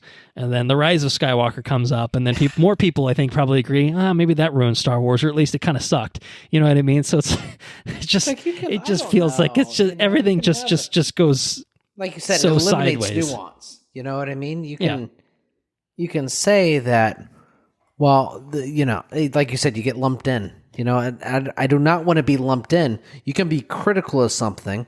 It's much like a conflict that's happening in the world right now. You can be critical of something. That's right. Nuance has disappeared. It's like, what the fuck's going on? I don't want to say one side or the other, but it is kind of very much like if you say anything in the middle, then you get jumped on by both sides. You know what I mean? Like, yeah, exactly. It's like, no. Well, well, actually, I think what they're doing wrong, and actually, I think what they're doing is wrong. Well, fuck you. It's right. Doesn't make any sense. Like, what do you fucking know? You fucking moron. Yeah. Well, anyways, that's kind of the way I feel about this show. I think there's a lot to be critical of. I think there was a lot of missteps. I think it did some cool things. I thought the choreography was awesome. I think that is, I would agree. I think the standout part of the show is the action is top notch. I think there are a lot of great action set pieces. It kind of has the it did a lot really cool stuff with lightsaber combat in general. The lightsaber combat was very cool, and like you said, the kind of negating lightsaber power type things was very cool. But the actual I'm forgetting, but it like in Shang-Chi, you kind of had like it had like the sort of floaty sort of action, like Chinese sort of martial arts types of things. Yeah. Like, and it was really cool, to kind of have that integrated into the Star Wars, universe, because it made the fight, the fight scenes like interestingly choreographed, really, kind of fun to watch. And I think that for a lot of them, like they made them feel way more visceral than most Star Wars fights we've seen. Sure. Like there's obviously a level of choreography. Like Duel of the Fates is obviously an all-timer. It's a classic. But if you look at it closely, there is definitely a strong choreographed type of element to it. I think that, same thing, even though I think the throne room sequence in The Last Jedi is awesome. Same thing. If you break it down, there's some silly looking kind of choreography to it where it doesn't actually look like they're fighting each other and trying to kill each other in some ways. So some Star Wars stuff, I think, has done a better job of it, making it feel like legitimately like, I think the Empire Strikes Back lightsaber duel feels like two people. It's intense. Yeah. Like Luke is very, obviously emotional at that point, trying to kill Vader. Vader obviously is, I think, a little bit more experienced and kind of toying with Luke a little bit because he's not trying to kill Luke necessarily. Here it does. There's a level of how visceral it is that makes it feel like this character is trying to kill that other character, or I thought it felt a little those other characters. Fuck. It's the one where they go up the tower. Oh, the raid. Yeah. So I thought or Dread. Dread's kind of that too. Yeah, kind of that. Yeah, but I thought that was more raidish with its. I mean, especially when you're dropping some of it's just hardcore. There's some hardcore like deaths and like, how would you use a lightsaber? How would you use a lightsaber if you were a bad guy? You know what I mean? I think it really dialed it in, and a lot of it was like it transcends the quality of the show in a lot of respects. I think it really put Star Wars visions. It really put some Star Wars vision moments in. That's true. That's a good point. In live action, and I thought that was really, really, really awesome.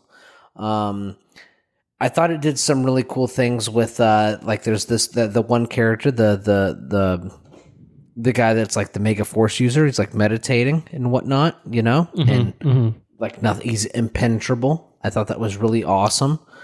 It's got like a force bubble around him or whatever. Yeah, it explored a lot of really cool stuff with the IP.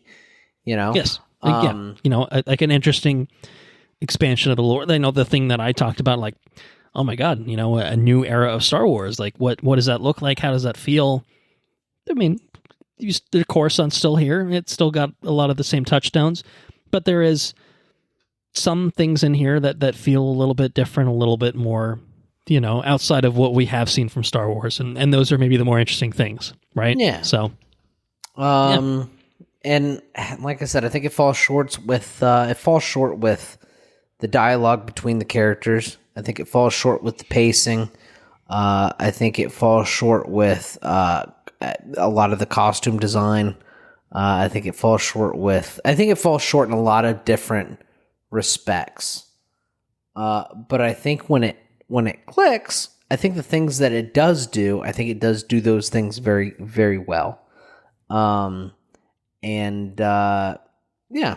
it's not. I think it's a step beyond Obi-Wan. I think it's leagues below Andor. I think it's So it's kind of it's a mixed bag though. I mean, it's a mixed bag for sure. To me, it's knocking on the door of being something really interesting and really good and really cool. Yeah.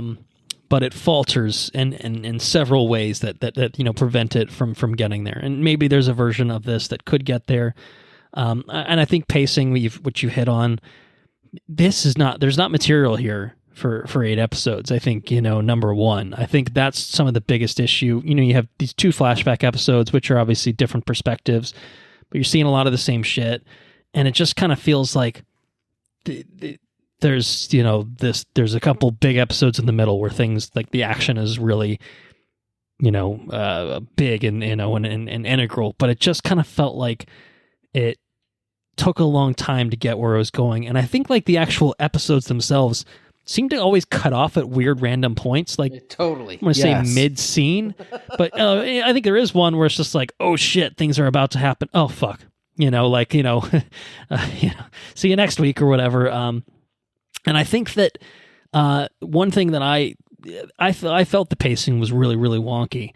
But I will say something that really helped my experience of watching this, which probably made me more favorable towards the show, is I think I watched like the first 2 or 3 within a few weeks of them airing, and then got behind, and then I watched the final 5, maybe like episodes 3 through 8 in the span of like 2 days.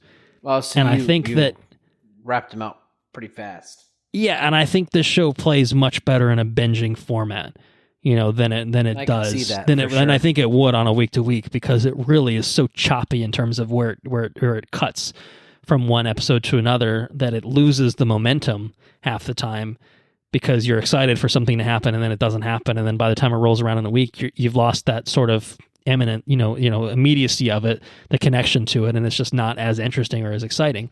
So I did think that actually helped, and it was also one of those things where it's just like, that flashback episode, you watch it and you're like, well, that doesn't really make any fucking sense, and so you get a little bit more of the story, revealed to you piece by piece. But if you're not waiting for it over the course of a month, it's a little less frustrating as an experience of being like, okay, that's not quite right, So I think that actually helped with the pacing, but I think that for a show that is 8 episodes, it didn't really need to be. It could have been 6, or just edited better. More.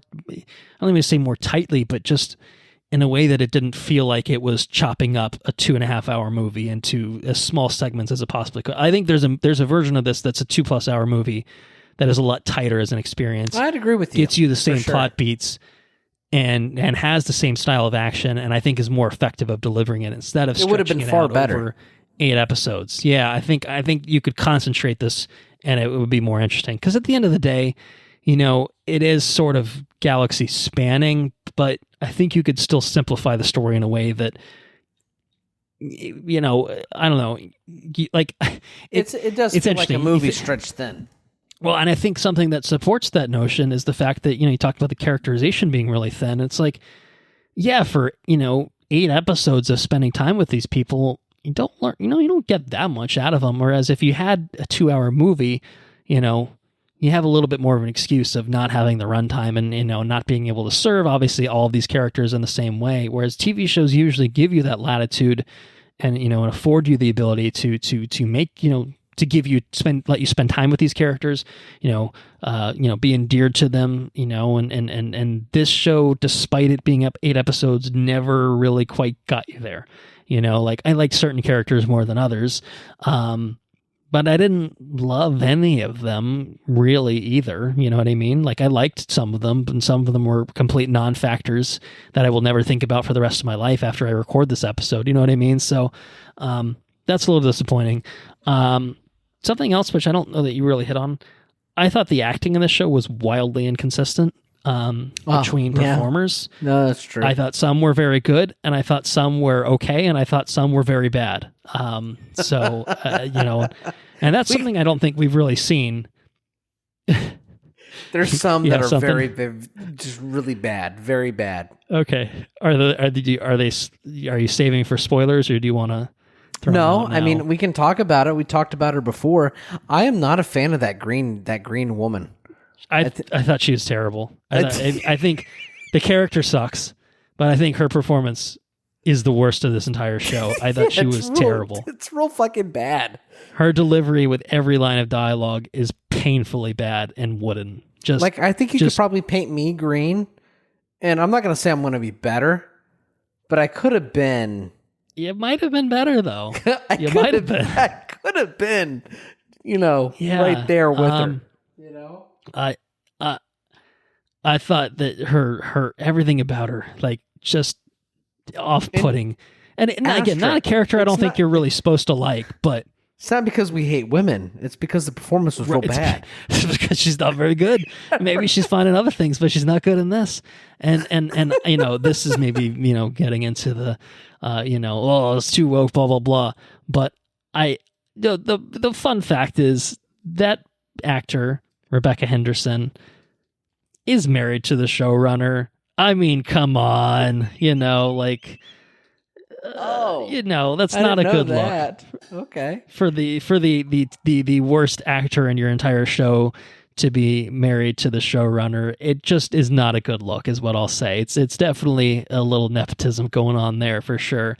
And like, she's been in other things, and like, maybe she's fine in other things. Like I said, maybe this is just not a role that's really within her range, which is, deliver lines as flatly and as boringly and uninterestingly as possible. It's real fucking bad. She was very bad. There's a couple kids in this, I think, that are basically Jake Lloyd-esque in terms of performance levels. Pretty bad too. Just like kid actors. I think we're living in a pretty good, like a golden age of like child actors being pretty good. Talking about Stranger Things, maybe Kid Max Rebo will be pretty good, but like, there are kids in this that I think probably may not act again. Like potentially.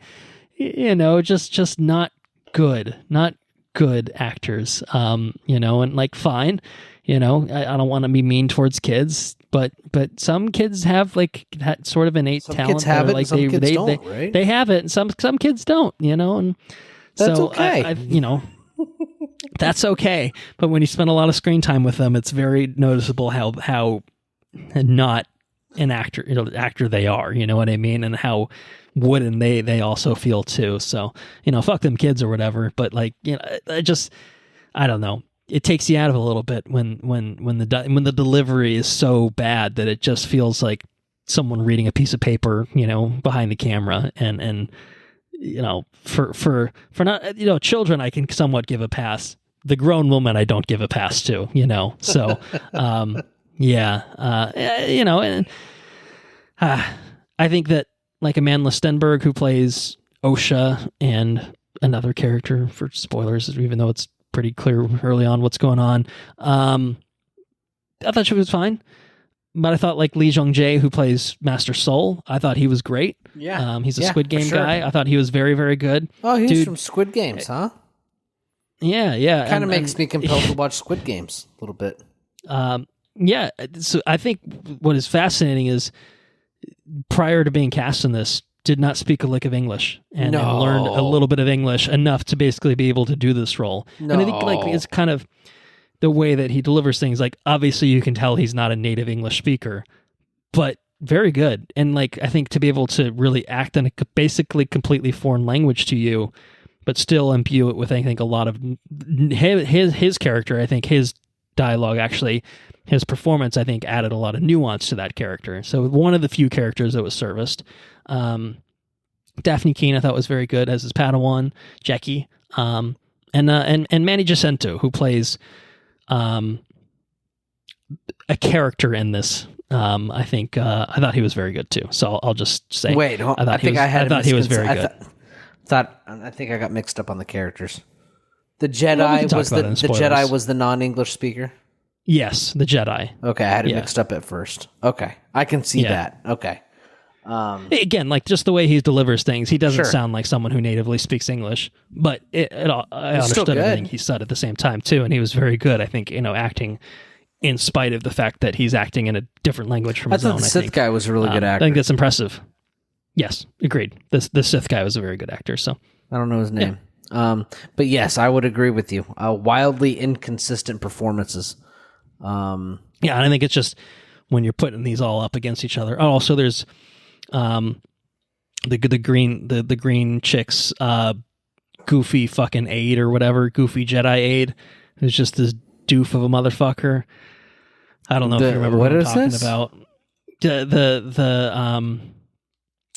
God, there's like a Jedi that helps the Vernestra, who's the green chick who can't act. He's just he's always there. Guy. Like he's always in the office. Like, hey, I'll let him in.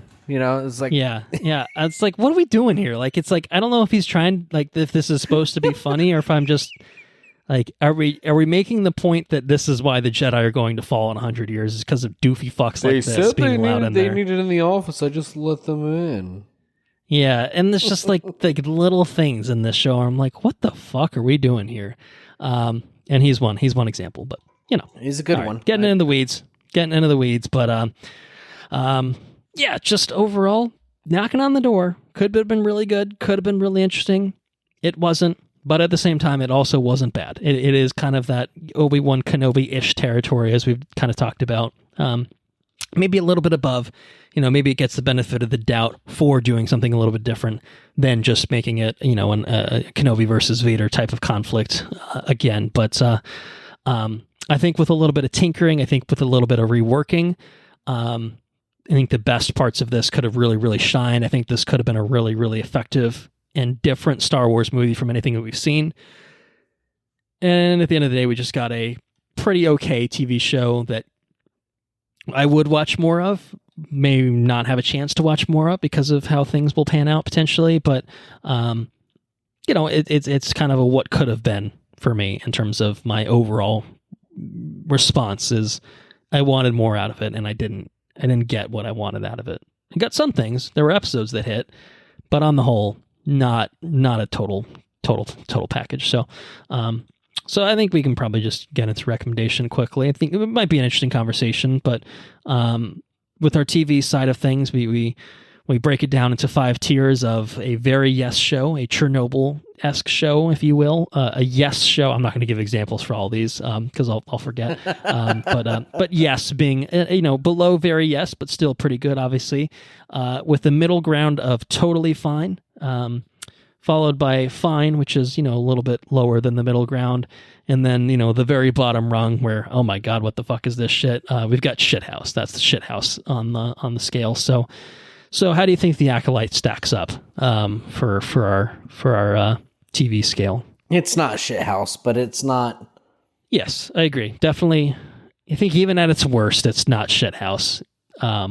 Let's say I wasn't going to give an example, but I'm trying to think like, all right, what's like a TV show that is like really, really, really shithouse? Like, I don't know. Halo like jumps to mind, Halo but even was kind of shithouse. Yeah, Halo's definitely got moments of Halo's lows are shithouse. You know what I mean? Yes. Halo has moments, and maybe most moments are not shithouse, but when it is at its lowest point, it is absolutely 100% shithouse.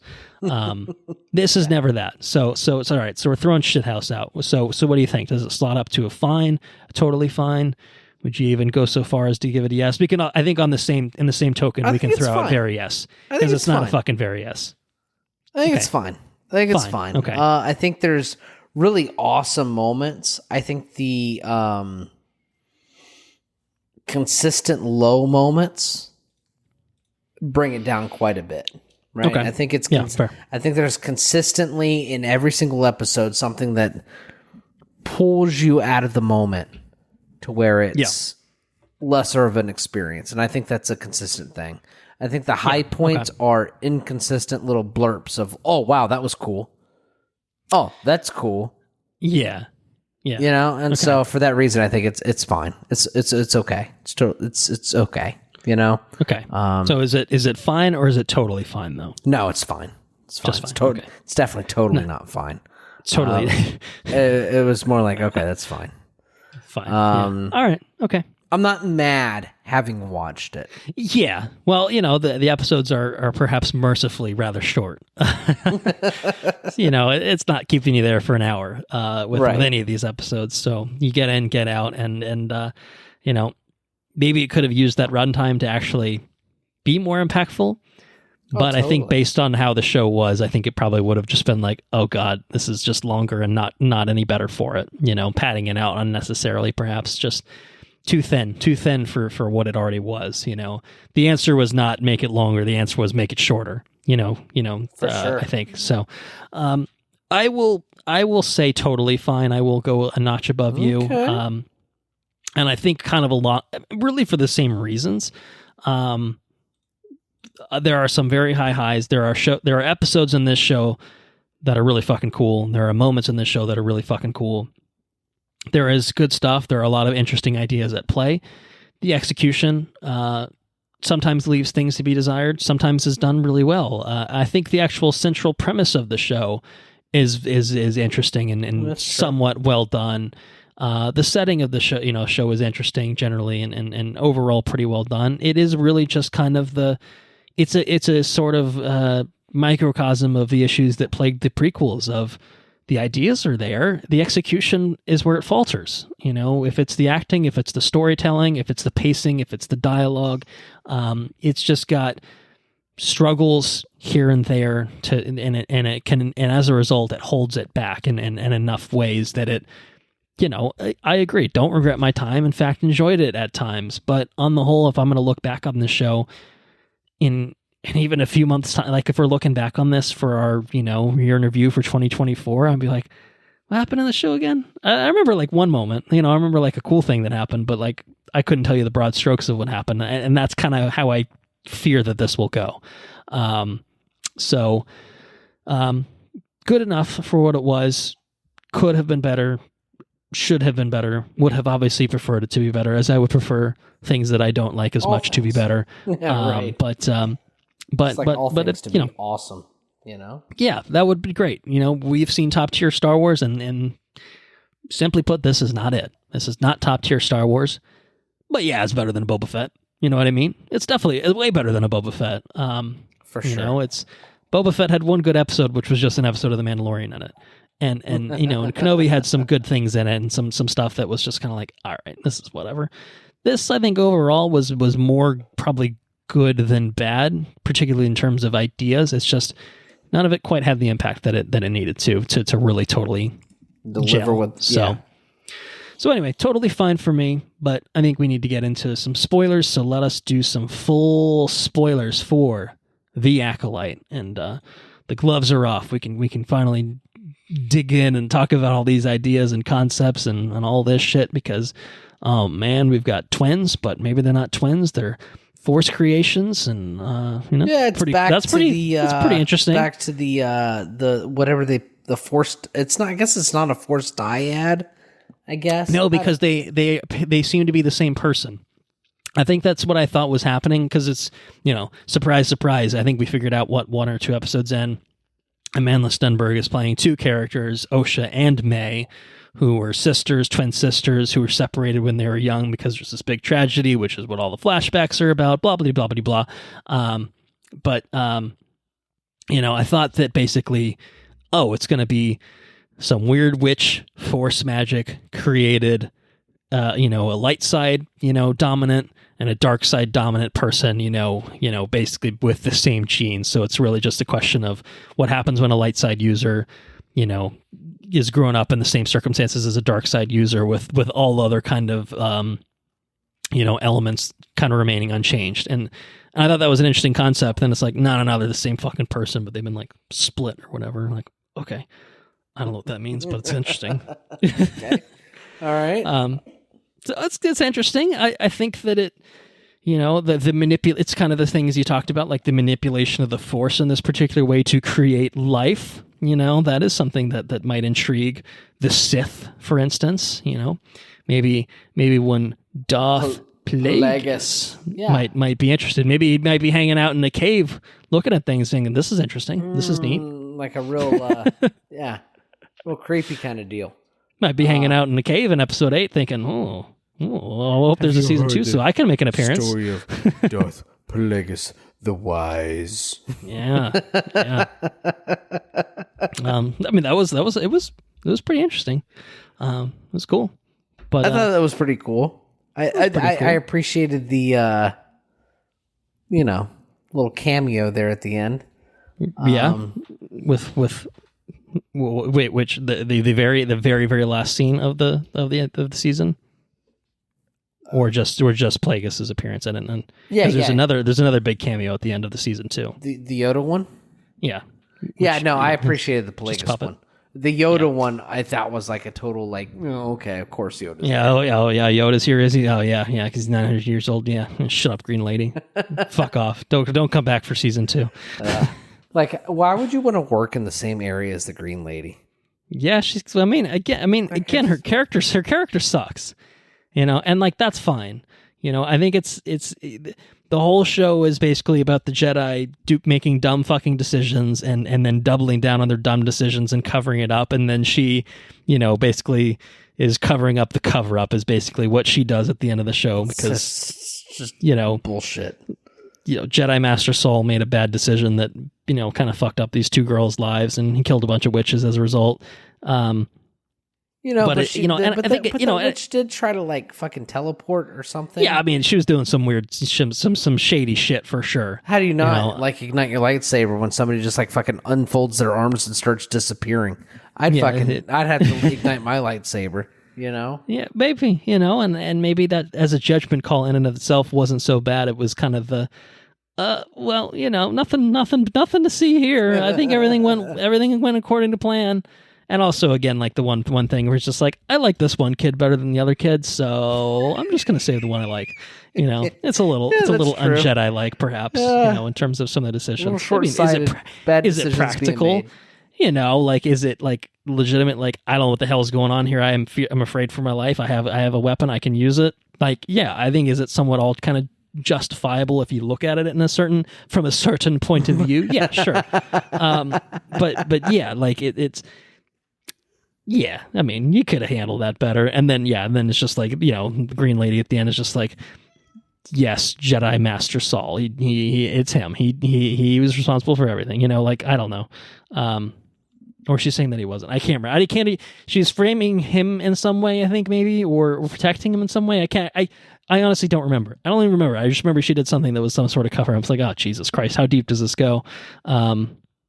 Yes, all right, I'm reading the Wikipedia summary for my recollection. She blames the murders of Torben, who is the master super Jedi who can create a force bubble while he's meditating for decades, and Dara, who's Trinity, Kalnaka, who's the top knot Wookiee, and all the witches. He blames it on Soul, even though there is this bigger threat here in the stranger, Mr. Slipknot. Yeah, I don't know. We can talk about that too. What'd you think about that helmet design? Were you a fan? The helmet design was fine. It's a little Knights of Ren-esque, Kylo Ren-esque in general. It was fine. I think he was a fan of the design. Okay, go ahead. Dude had some guns, because when he the actual costume design itself, he got some exposed arms. His combat and just kind of general fighting style was fucking awesome. Yeah, it was really cool. That was great, especially the part where he fucking murdered the fuck out of all those Jedi. Was he just particularly zaps impressive. His lightsaber as a blaster? Yeah, just pokes holes in her. Yeah, I gotta say, this is just kind of an aside within an aside, but that episode was fucking brutal. Yeah, it was. You got You got the dorky Jedi, you know, like, we got to do everything by the rules. You're not going to put her in handcuffs, you know. Fucking owned, you know, neck snapped, guys. Fucking dead. No, geez, neck snapped, thrown out. You got, you know, fun Padawan character who was obviously, you know, she's just a child. You're the one that brought her here. And it's like, yeah, he's not wrong, you know. You know, just yeah, like you said, the three fucking, you know, just the little, you know, lightsaber, boom, boom, boom. Yeah, that's it. Life snuffed out. You know, all the other guys, you know, just absolutely fucking destroyed. Yeah, he was fucking ferocious. And then the Cortosa stuff of negating the lightsabers, and everyone's just like, wait, what the fuck's happening here? Everyone's just kind of panicking. Fucking lightsabers. Yeah, using that as like a defensive thing was just so cool. But I didn't mind the mask design, I guess, to go back to that. Yeah, is it a little Slipknot-esque? Is it a little, you know, I don't know. I thought it was fine. But I thought it was interesting outside of the mask. You know, maybe more interesting outside of the mask. Definitely more interesting outside of the mask. I'm not a fan of this. I'm not a fan of the. I can't talk. I am not a fan of the design of the mask. I think it's a little too much on the nose. But yeah, I thought the Sith are kind of deprivation was awesome. Yeah. Like, he can't see anything. Cool. Like once it's revealed that, like, you know, he's 100% like in the Force when he's you know, kicking ass. It's pretty cool. Yeah. It's pretty. I don't know. It's kind of frightening. Like it's really cool. So I don't know. I was a huge fan of the sensory deprivation thing, and it kind of makes you wonder if, like, is Darth Vader's mask and helmet, like, is the reason why all the Sith wear, like, are they all wearing helmets in order to have sensory it's like deprivation? Channeling their hatred or whatever, and strengthening their dark side abilities. Yeah, that's kind of that. It's I don't know. It's kind of where I went with it. Yeah, maybe. I think it was real intriguing. I think Darth Vader's wearing one because he'd be fucking dead without a breathing apparatus. That's true. You know, yeah. And I think Kylo Ren's wearing one because he wants to be like his grandpappy. But maybe he can't see out of that mask either, you know? Maybe not. I can't see shit. Yeah. You know, just makes him fucking Han Solo angry. at night, the lightsaber's like I don't know where you are. And I can't see anything. God damn it, I can't see anything. It just fucking makes him angry. Well, they flail around until you hit something. Like, I don't care who I hit. That's how metal I am. I'm from dark side user. I don't care. I'm a fucking nihilist, man. I don't care about anything. Exactly.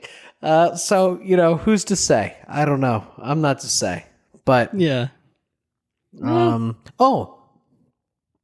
think the coolest thing to come out of the show, and I'm 140% disappointed that I never saw it ever, you know, was the fact that the worst actress in the show has a fucking lightsaber whip.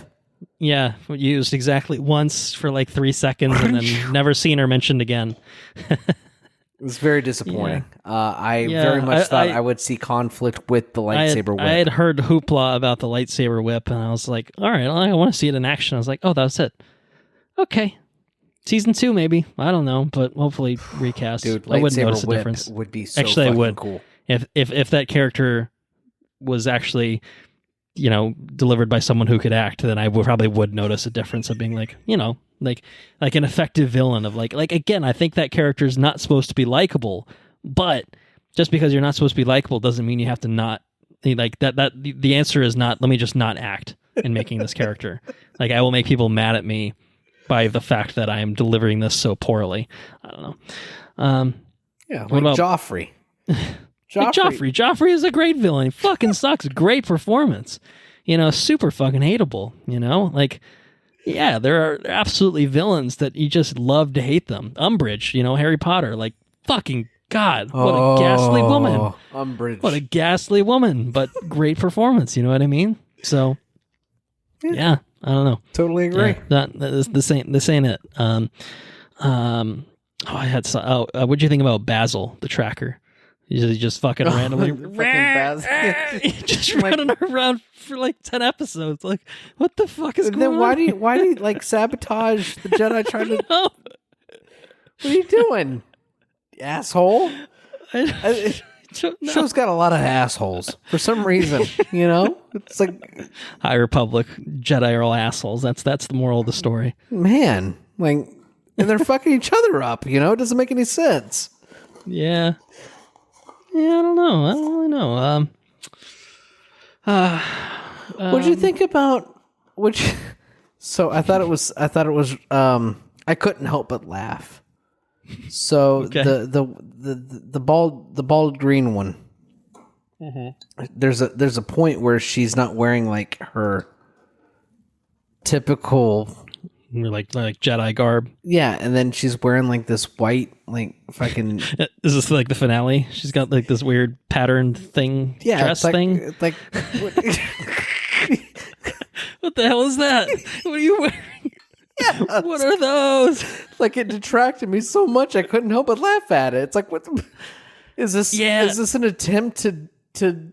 I don't understand. No, you've never seen anyone wear anything like this in Star Wars. That means it's from a different era. It's a relic of its time. People in the Phantom Menace era are looking back like, Jesus Christ, can you believe people used to wear this shit? Like, I don't know if that was the intent, mission accomplished. If that was not the intent, fish and mailed maybe. I don't know. Oof. It wasn't a good look. Yeah. Wasn't a good look. I mean, at least it was on the character that we already disliked, and we're like, "Yep, that tracks. That does seem like something she would wear, actually." She's just like, "I'm going to wear this today." I don't know. I think the costume design was fine. I mean, like the Jedi robes were like whatever. Like they gave them like the gold ones, but they're kind of mustardy looking. Really, I don't know. Maybe it's just that one sequence. Maybe it's that in the helmet design. Why you got to make the guy smile? Yeah. You know what I mean? There's no like respirators or anything else. It's not even a solid helmet. Like why just like make a solid like whatever that material is. I don't know. Yeah. I don't know. I don't know. What else was there? I'm trying to hate on them as much. What did you think about the witches? What did you think about this? Ooh, and then they all fucking die. Oh God, that was weird. The worst part was the power of many, or whatever it was just so terrible.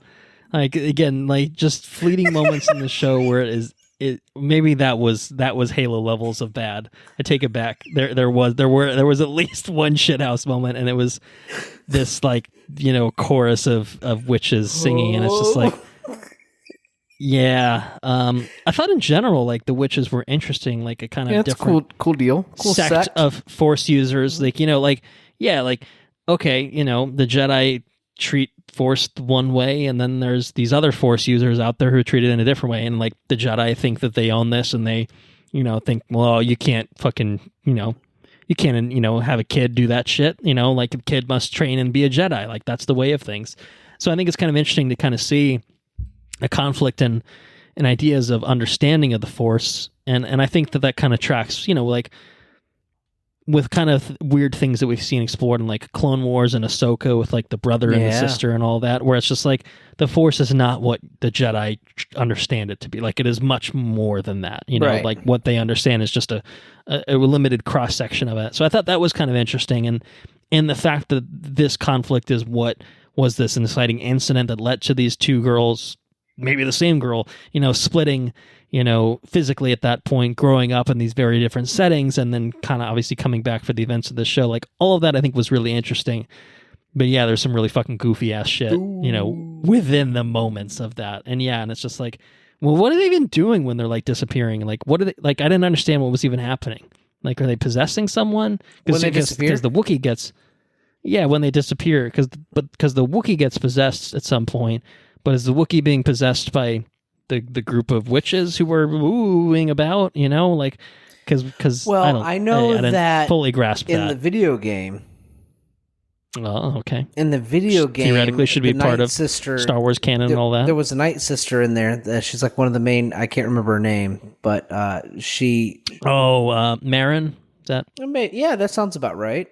She's part of the crew in Survivor, I think. Yeah, like you meet her in Fallen Order, but and she's like, and she teleports and stuff. Like there's this huge sequence on Dathomir, if I'm not mistaken, where like she like zip zaps about and she pulls the guy you're playing in the game. I can't remember his name either, but they kind of like move around Dathomir and they teleport about. I thought that's what she was doing. And then as far as like the mind thing goes, like like when the I can't remember any of the names, but one of the when the one guy that drinks the poison for some reason, like he feels guilty, so he drinks the poison. Right. That guy gets possessed. Remember when he gets possessed and like he falls to the ground? Oh right, yeah. I think they're just they're just like using the like force to infiltrate his brain. Right, and we've kind of seen things like that, like Kylo Ren kind of infiltrates Rey's brain in Force Awakens and stuff like that. So but I don't know. How'd you feel? All right, I'm probably winding down, but Osha and May as central characters. I feel like we've kind of talked about everything. They were kind of fairly about strong. them. Like I think the thing is, I think it's interesting. I think if the supporting stuff around it was better, I think it'd be more compelling than what it was. But I think fair. On what we actually received, I don't think it was terrible. I thought it was pretty good. No, I agree. I think interesting overall, good overall, kind of an interesting role reversal that we kind of get throughout the season, which was kind of interesting from, assassin to kind of like, not really loving this. And then May from being, or Osha rather, from not being involved to the point of killing Soul, and fucking bleeding the Kyber crystal and his saber, which was pretty cool. Yeah. That was a pretty cool moment too. I also, and I spent a lot of time in this episode. I don't know if I totally buy her as, a Sith acolyte or whatever, but, maybe she's just beginning her journey and she has to fully embrace the hatred, or maybe it's just like kind of this weird sort of thing because they are the same persons, the Force is operating in weird sorts of ways with those two. I'm not sure. I don't know. I thought that, and I know I've spent a lot of time shitting on the costume design, but I thought it was really interesting that by the end of the episode, they had flopped costumes, like they found like a narrative reason to switch from the white to the dark. And I think that I think narratively, I thought it was really interesting that that the good character became like she's like leaning more into the Sith points of view because she is kind of not that she's like self-serving, but because she's unable to let go. You know what I mean? I think, and I think some of that stuff was really, I think some of that characterization for her character and for her sister's character was really strong. And I think that I think they did a really effective job of like exploring the duality of a person because they're supposed to be like literally two different people, but at the same time, there's like, it's like the duality of a single person. You know what I mean? Like they're just kind of like playing fast and loose with, the light and dark, in people. And I think that was, I think it was an interesting approach. I think it's a really cool approach to storytelling. And I think they did it mostly pretty good. Yeah. I think overall, generally speaking, it's almost there. Like it's good enough. And I think some of it, right, like you said, if parts of it are better than other parts of it. Right. I think part of the problem is, you have 2 episodes with them as children, and I think you lose the impact because the kids are bad, Yeah. So I think that doesn't really help overall. But I agree. I think overall it's probably again a more interesting as a concept versus the overall execution of it. Right. Yeah, but totally the execution is still generally pretty good and relative to some shit in this show. It's better than a good chunk of other stuff. So, yeah, just it's close to being something different and interesting and good, and it's just not it's not quite there yet. And it's also, I mean, I had hoped, obviously, we talked about the Plagueis stuff, but I kind of hoped that this would lean more into seeing, the return of the Sith, and it kind of feels like that's a thing that we might get in a sequel season, in a season 2, if it comes to that, and so you're left wanting more than what, and I don't know, like if we were left with that, it would be okay. But the fact that we were left with like I don't know, subpar delivery of what we did receive, it feels like even more of a letdown. You know what I mean? Yeah. Kind of like with Ahsoka. Ahsoka left us wanting more, but I felt like it was mostly okay in its delivery and what we did receive. You know what I mean? So it's like, okay. Yeah, well, and I think a big difference with that was like, all right, we didn't know if we were going to get season 2 of Ahsoka, but we knew that there's going to be a movie, that Thrawn would be in. We knew this was not their last we were going to see of this character and kind of these characters. And here, there's no real certainty here. It's like a fucking Netflix show or whatever. It's just like just kind of assume it's going to get canceled, and you're gonna like, it's going to be unresolved. And it's like, yeah, I mean, it's because it's part of the High Republic. Could they just finish this story in a comic book, in a book? Yeah, totally. But I don't know. I mean, I kind of hope not. I kind of hope not. Like, see this aspect of the story through, and leave it in a place where there is kind of, a handoff where we see Plagueis and we see maybe Palpatine coming in, and kind of the early, seedings of everything that builds to, what happens in the prequel, trilogy. Like, if this is far enough back in time that it's still able to do its own unique sort of story, but it has the opportunity to fill in a lot of gaps that we haven't even really known about. Like, yeah, we know the tragedy of Darth Plagueis the Wise from Revenge of the Sith. But we could see some of that, and that would be cool, right? Like, if that's what this builds to. I think that would be cool. That's cool. Yeah. So I kind of hope that it has a chance to get there. But I also hope that, if there's another season, that it doesn't just bumble around for another, 8 episodes and be like, oh yeah, and here's another breadcrumb for you to enjoy. Like, I think if it gets a season 2, we're gonna need a little bit more. Like, just let's give it a little bit more.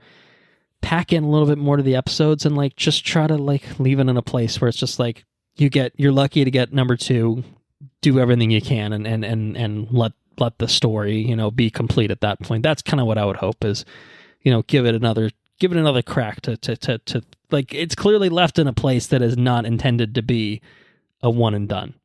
This is clearly intended to be to be continued.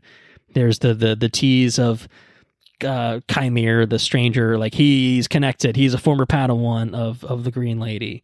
Like, oh, what does that mean? Like when he senses her presence, he's like, I'm putting this shit on. Immediately, he puts that helmet back on as fast as possible. And he's all skirt up and shit.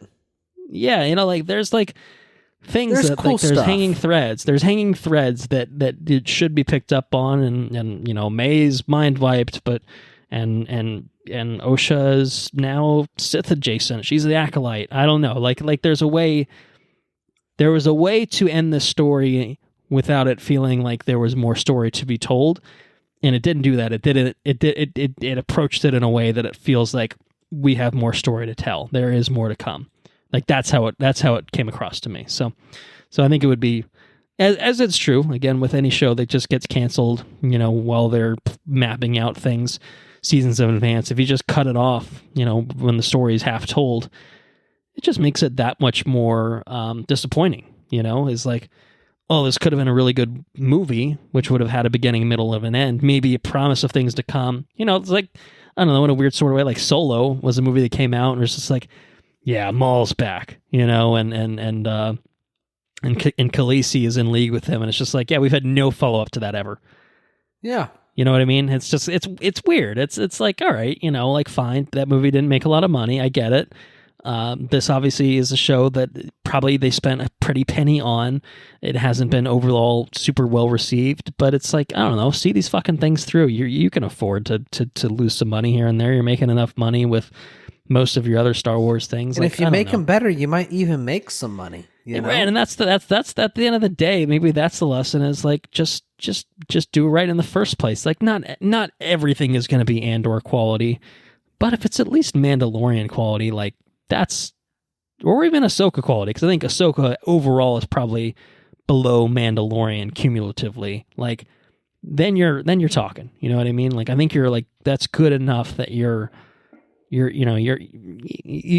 will probably have the opportunity to make more in this universe, in this sandbox, tell these stories and expand on them more.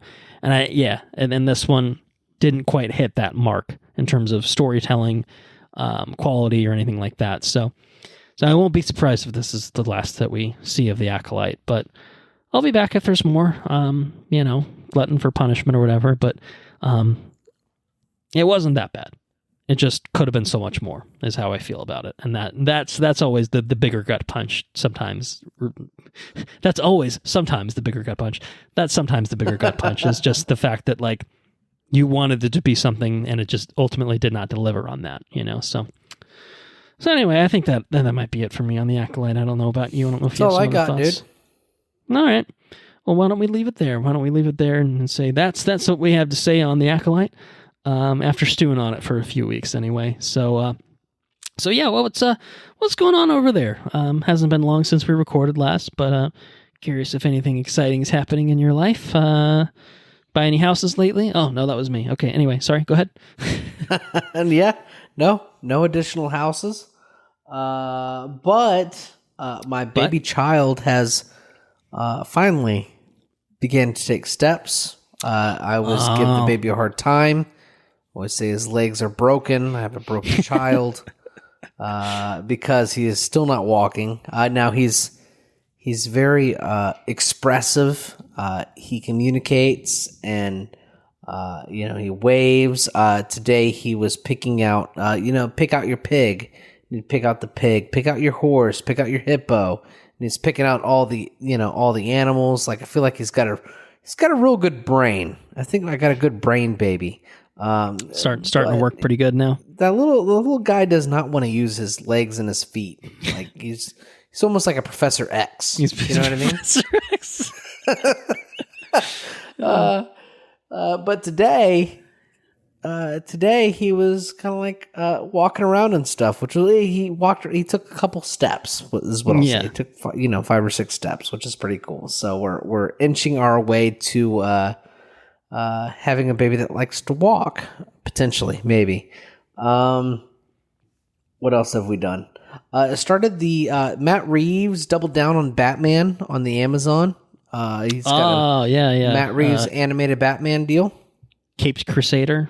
I think he's partnered up with the likes of J.J. Abrams and Bruce Timm for that's for right, Caped Crusader. Exactly. Yes. All right. Like it's all 8 episodes in that. Yeah. So almost done. You're almost done. Okay. Nice. What are you thinking? How are you feeling about it? I think it's really fucking cool. Yeah, it looked cool from that trailer we got. I enjoyed a lot. It's a little bit more crime oriented. There is one episode with I can't remember the DC name of the guy, but he's like he's not Constantine's guy. It's the black guy that has the big top hat, and he's like voodoo. He's a voodoo guy. Okay, you know who I'm talking about, right? Top hat. I can't remember his name. But I'll look it up. You can keep talking. I'll Anyways, I'll fill in the gaps when I get there. That's got like some supernatural shit, and that was pretty cool. But aside from that, mostly it's mostly crime stuff. Okay. They kind of play fast and loose with some of the characters and whatnot, which I thought was refreshing. It's like a cool interpretations of some of the characters, and that's always fun and appreciated. Papa Midnight. Papa Midnight. That's Is his that name. it? Okay, Yeah. got it. All right, got there. Great. I very much feel like that was Papa Midnight. Yes, probably. Yes. But so I think it's a cool interpretation of the characters. I think it's fun. And everybody likes some fresh Batman. I like fresh Batman. Dark. It's kind of grimy. It's more adult. I have watched some episodes with Baby, and Sarah comes in and says, "I can't believe you're exposing our child to this." Well, his brain's pretty developed, but he's still got a little time before he can really totally wrap his head around these things. Probably. Yeah, but it's fucking. It's Batman. a cartoon. It's a cartoon. Like right? if you're gonna like want your kid to like, okay, well that crime is bad. Yeah, that's a good way to teach that guy up. Crime is bad. Okay, well, all right. That's what you do. You dress up like a bat and beat the shit out of people. That's what you're supposed to do, right? Isn't that how it works? You're not wrong, baby. You're not wrong. That's cool. It's a way to do things. What else have I watched? I also started the Blue Eye. Just called it Blue Eye Genie. Blue Eye Samurai. Blue Eye Samurai. Yeah. I think you were one in. Have you watched more of it? Oh yeah, I've watched a lot more. Okay. I'm not quite done. Not totally done. I think I'm like halfway. Okay. But very, very, very cool show. Very stylish, very cool. It's it's an animated. It very much is an animated Kill Bill.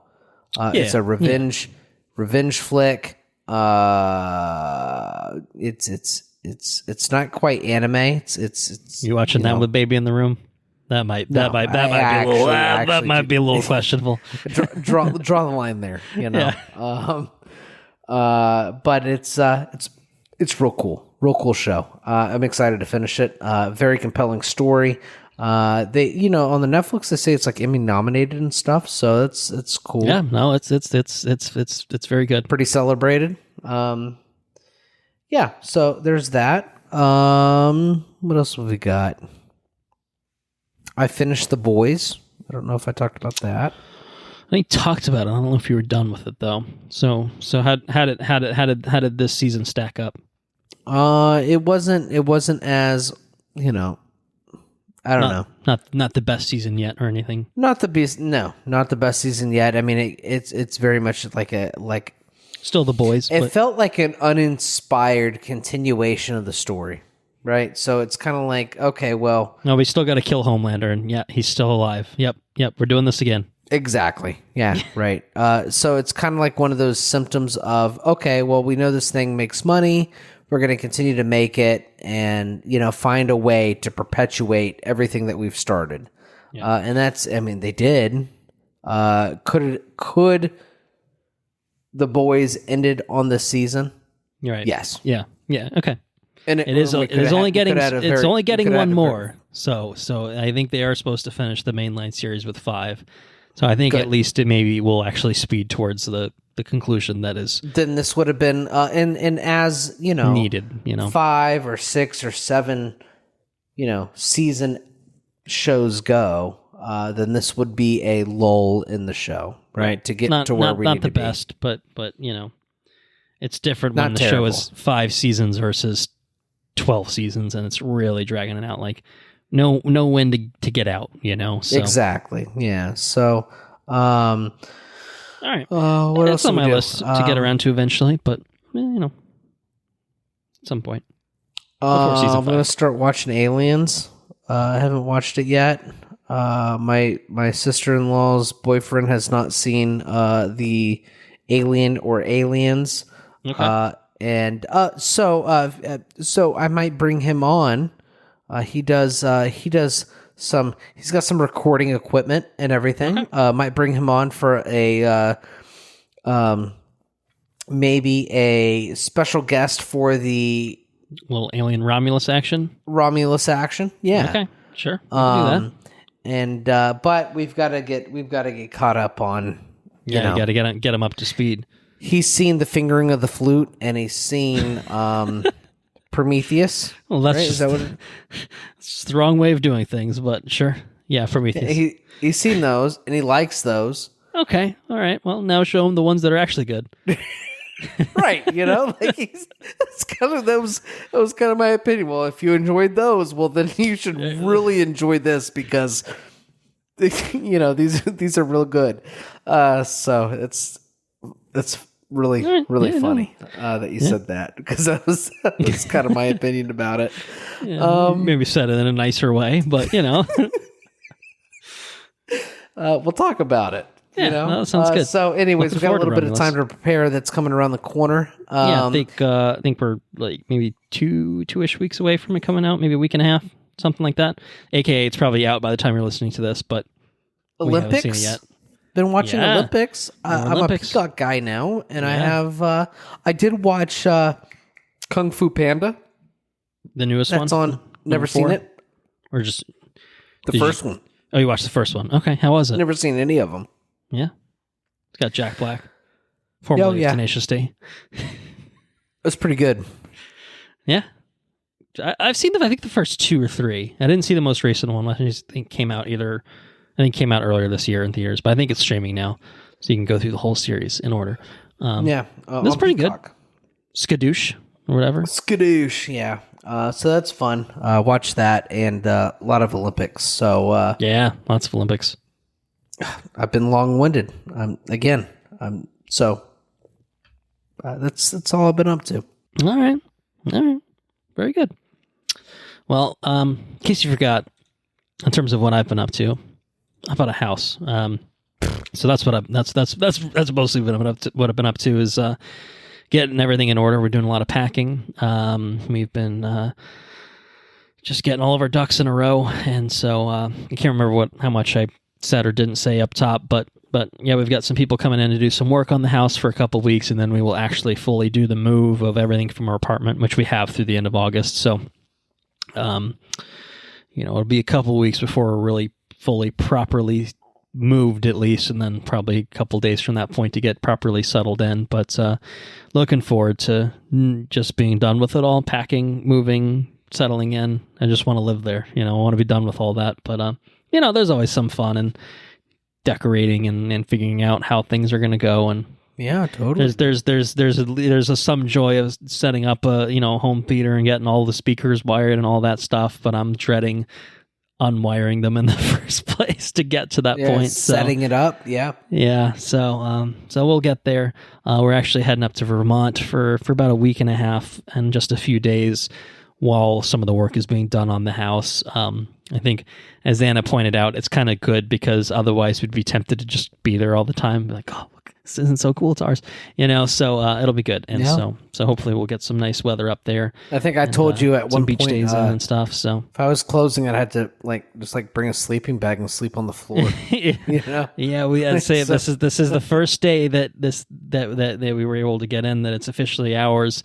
And I'm back home at the apartment recording this right now. So we have champagne in the fridge, but we were both so exhausted that we're like, let's wait until we can enjoy this and actually finish this bottle. But I did crack a beer, okay? I can't just not celebrate. So I cracked a bottle of wine for you. So yeah, well, I appreciate that. But yeah, looking forward to getting up to Vermont. We haven't been since, I want to say, June maybe. And it was a pretty quick trip. So this will be our nice longer summer outing up there. Also been watching some Olympics. I watched all of the women individual events. I think we talked about the team stuff on the Twisters episode. So just watching those women, they're all fucking incredible, and everything they do is mind blowing. To probably reiterate some of the things that we said, rooting for obviously the American gymnasts. Simone Biles certainly a strong contender for a GOAT. Just in general terms of being the greatest of all time. But certainly in terms of gymnastics, she is unmatched, I think, overall. Although there's some names, the Brazilian Andrade, she's incredible too. Good. So man, I haven't really watched much of the Olympics outside of gymnastics, but gymnastics is the thing that Anna and I definitely have gotten way into. Well, she's been way into it. I've gotten way into it, probably by osmosis from her. But We did watch some of the men's gymnastics, which is kind of interesting.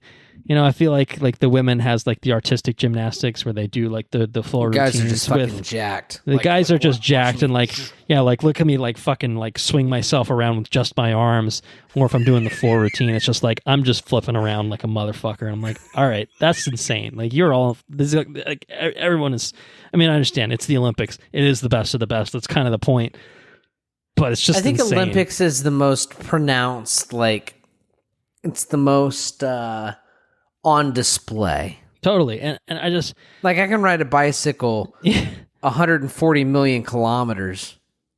Mm-hmm. But I'm just riding a bicycle. You know what I mean? Like I'm not going to say I don't want to discredit somebody that can ride 140 million kilometers, but it's at the same impressive. time when I'm drinking a beer or watching you ride 140 million kilometers, well, it just looks like you're riding a bicycle. Right.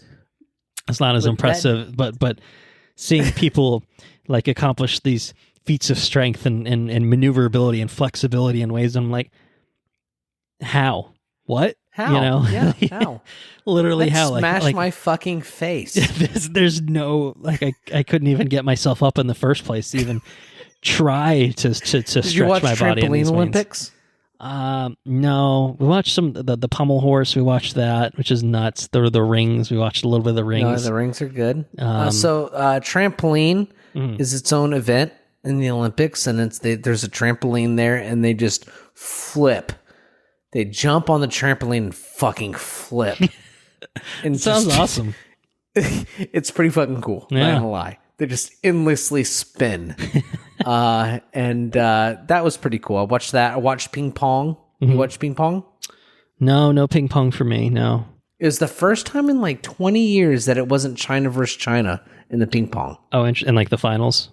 Yeah. Interesting. For the gold. It was China versus Sweden, I think. Oh, okay.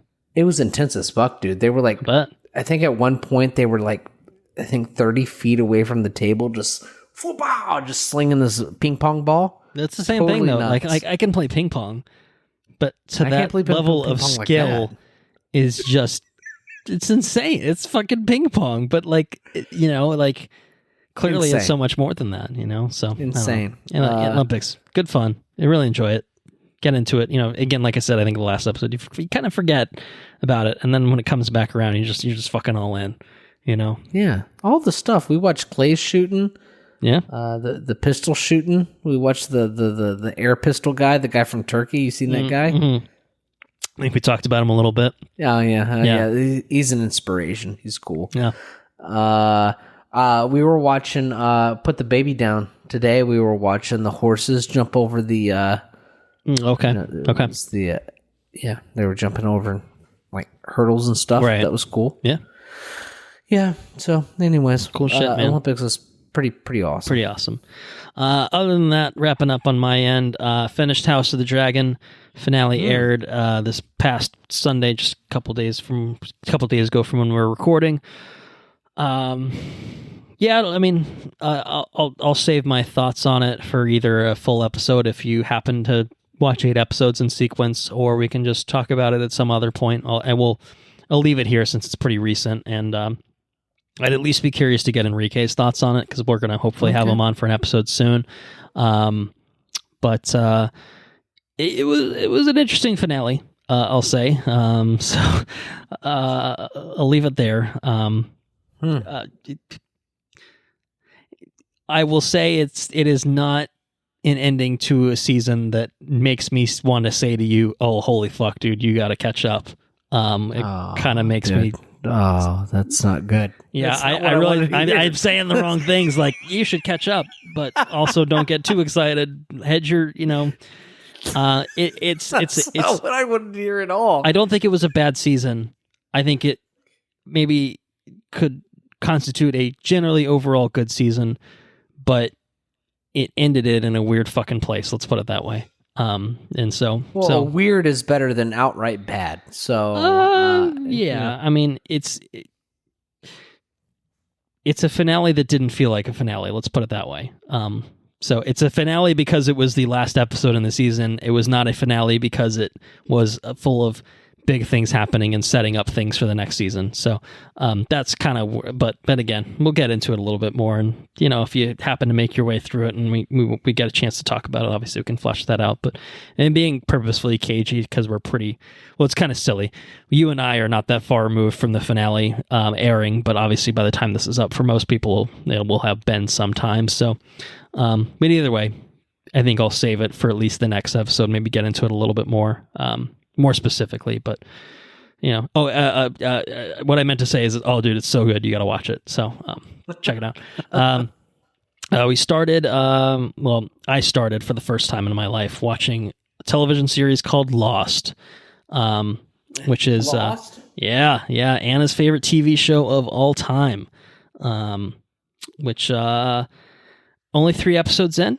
I am enjoying it so far. The pilot was a 2-parter.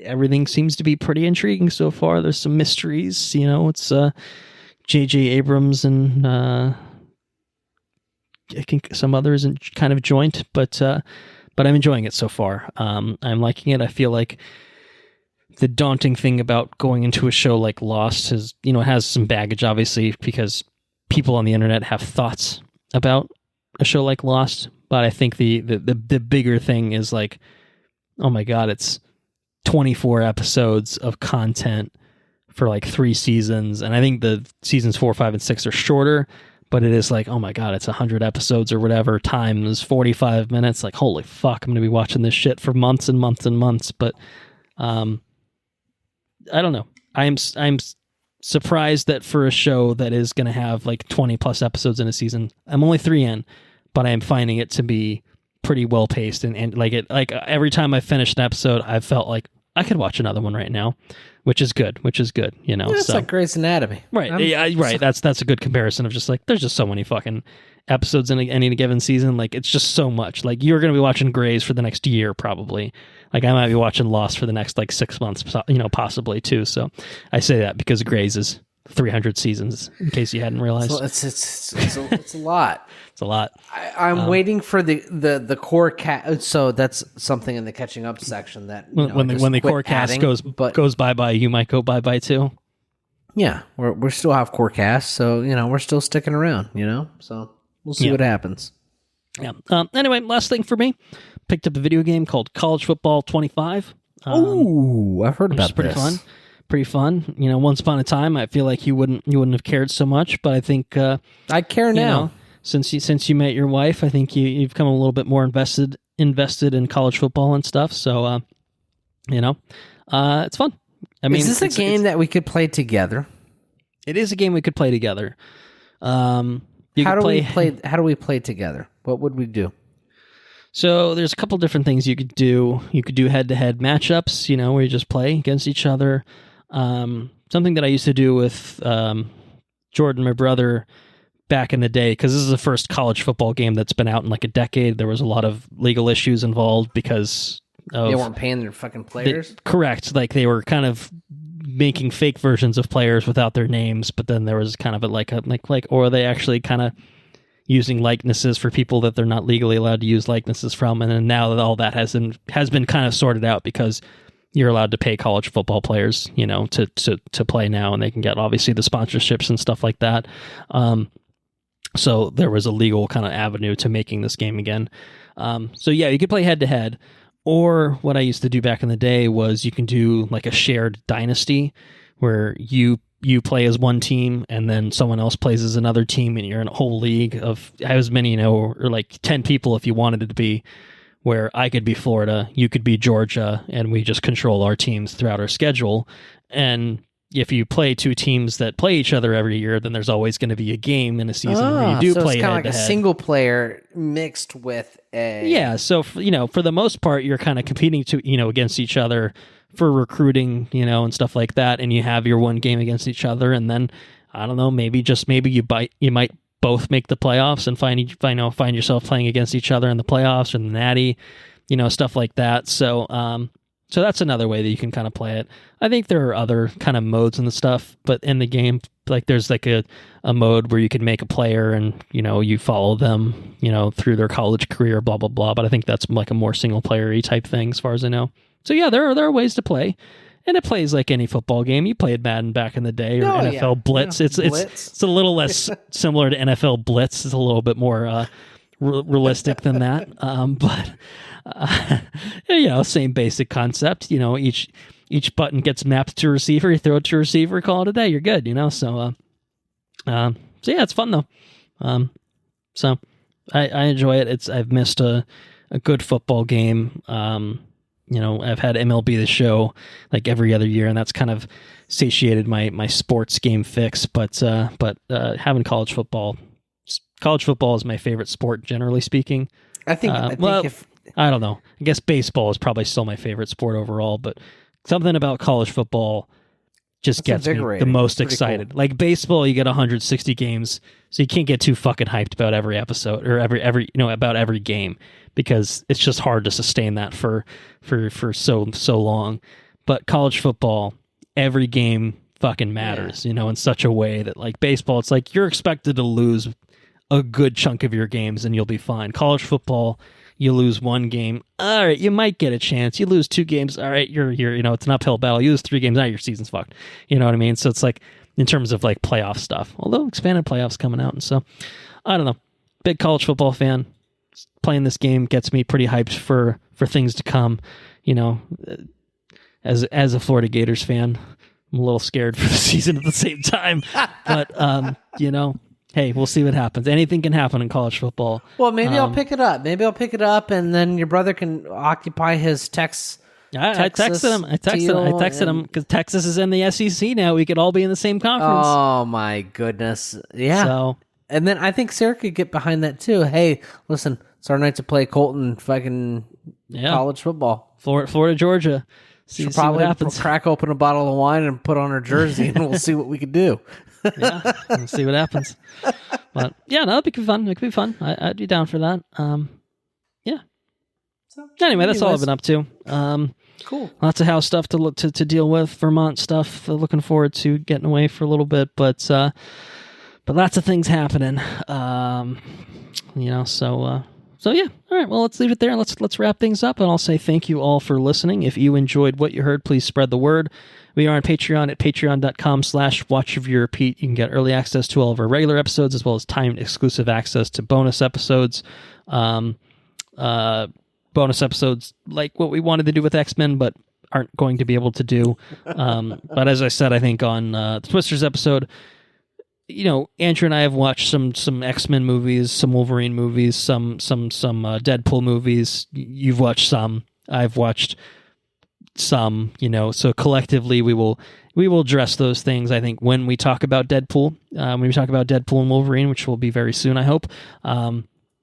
So sorry that we couldn't obviously do the full bonus episode, but certainly we're not going to just pretend like we didn't watch those movies and prep for watching Deadpool and Wolverine. So we'll touch on them a little bit. Our feelings on the Fox take on X-Men and stuff. We'll get into that and much, much more, I'm sure, on that episode. So stay tuned for that. Our website's watchreviewrepeat.com. We are on social medias at WRRPod on Twitter, Facebook.com/WatchReviewRepeat, and at WatchReviewRepeat on Instagram. I don't know why I forget these sometimes. Questions, comments, or suggestions, you can send those to watchreviewrepeat@gmail.com. If you've got something to say, send it our way, so we can be on an edition of so you can be on a future edition of the Listener's Corner.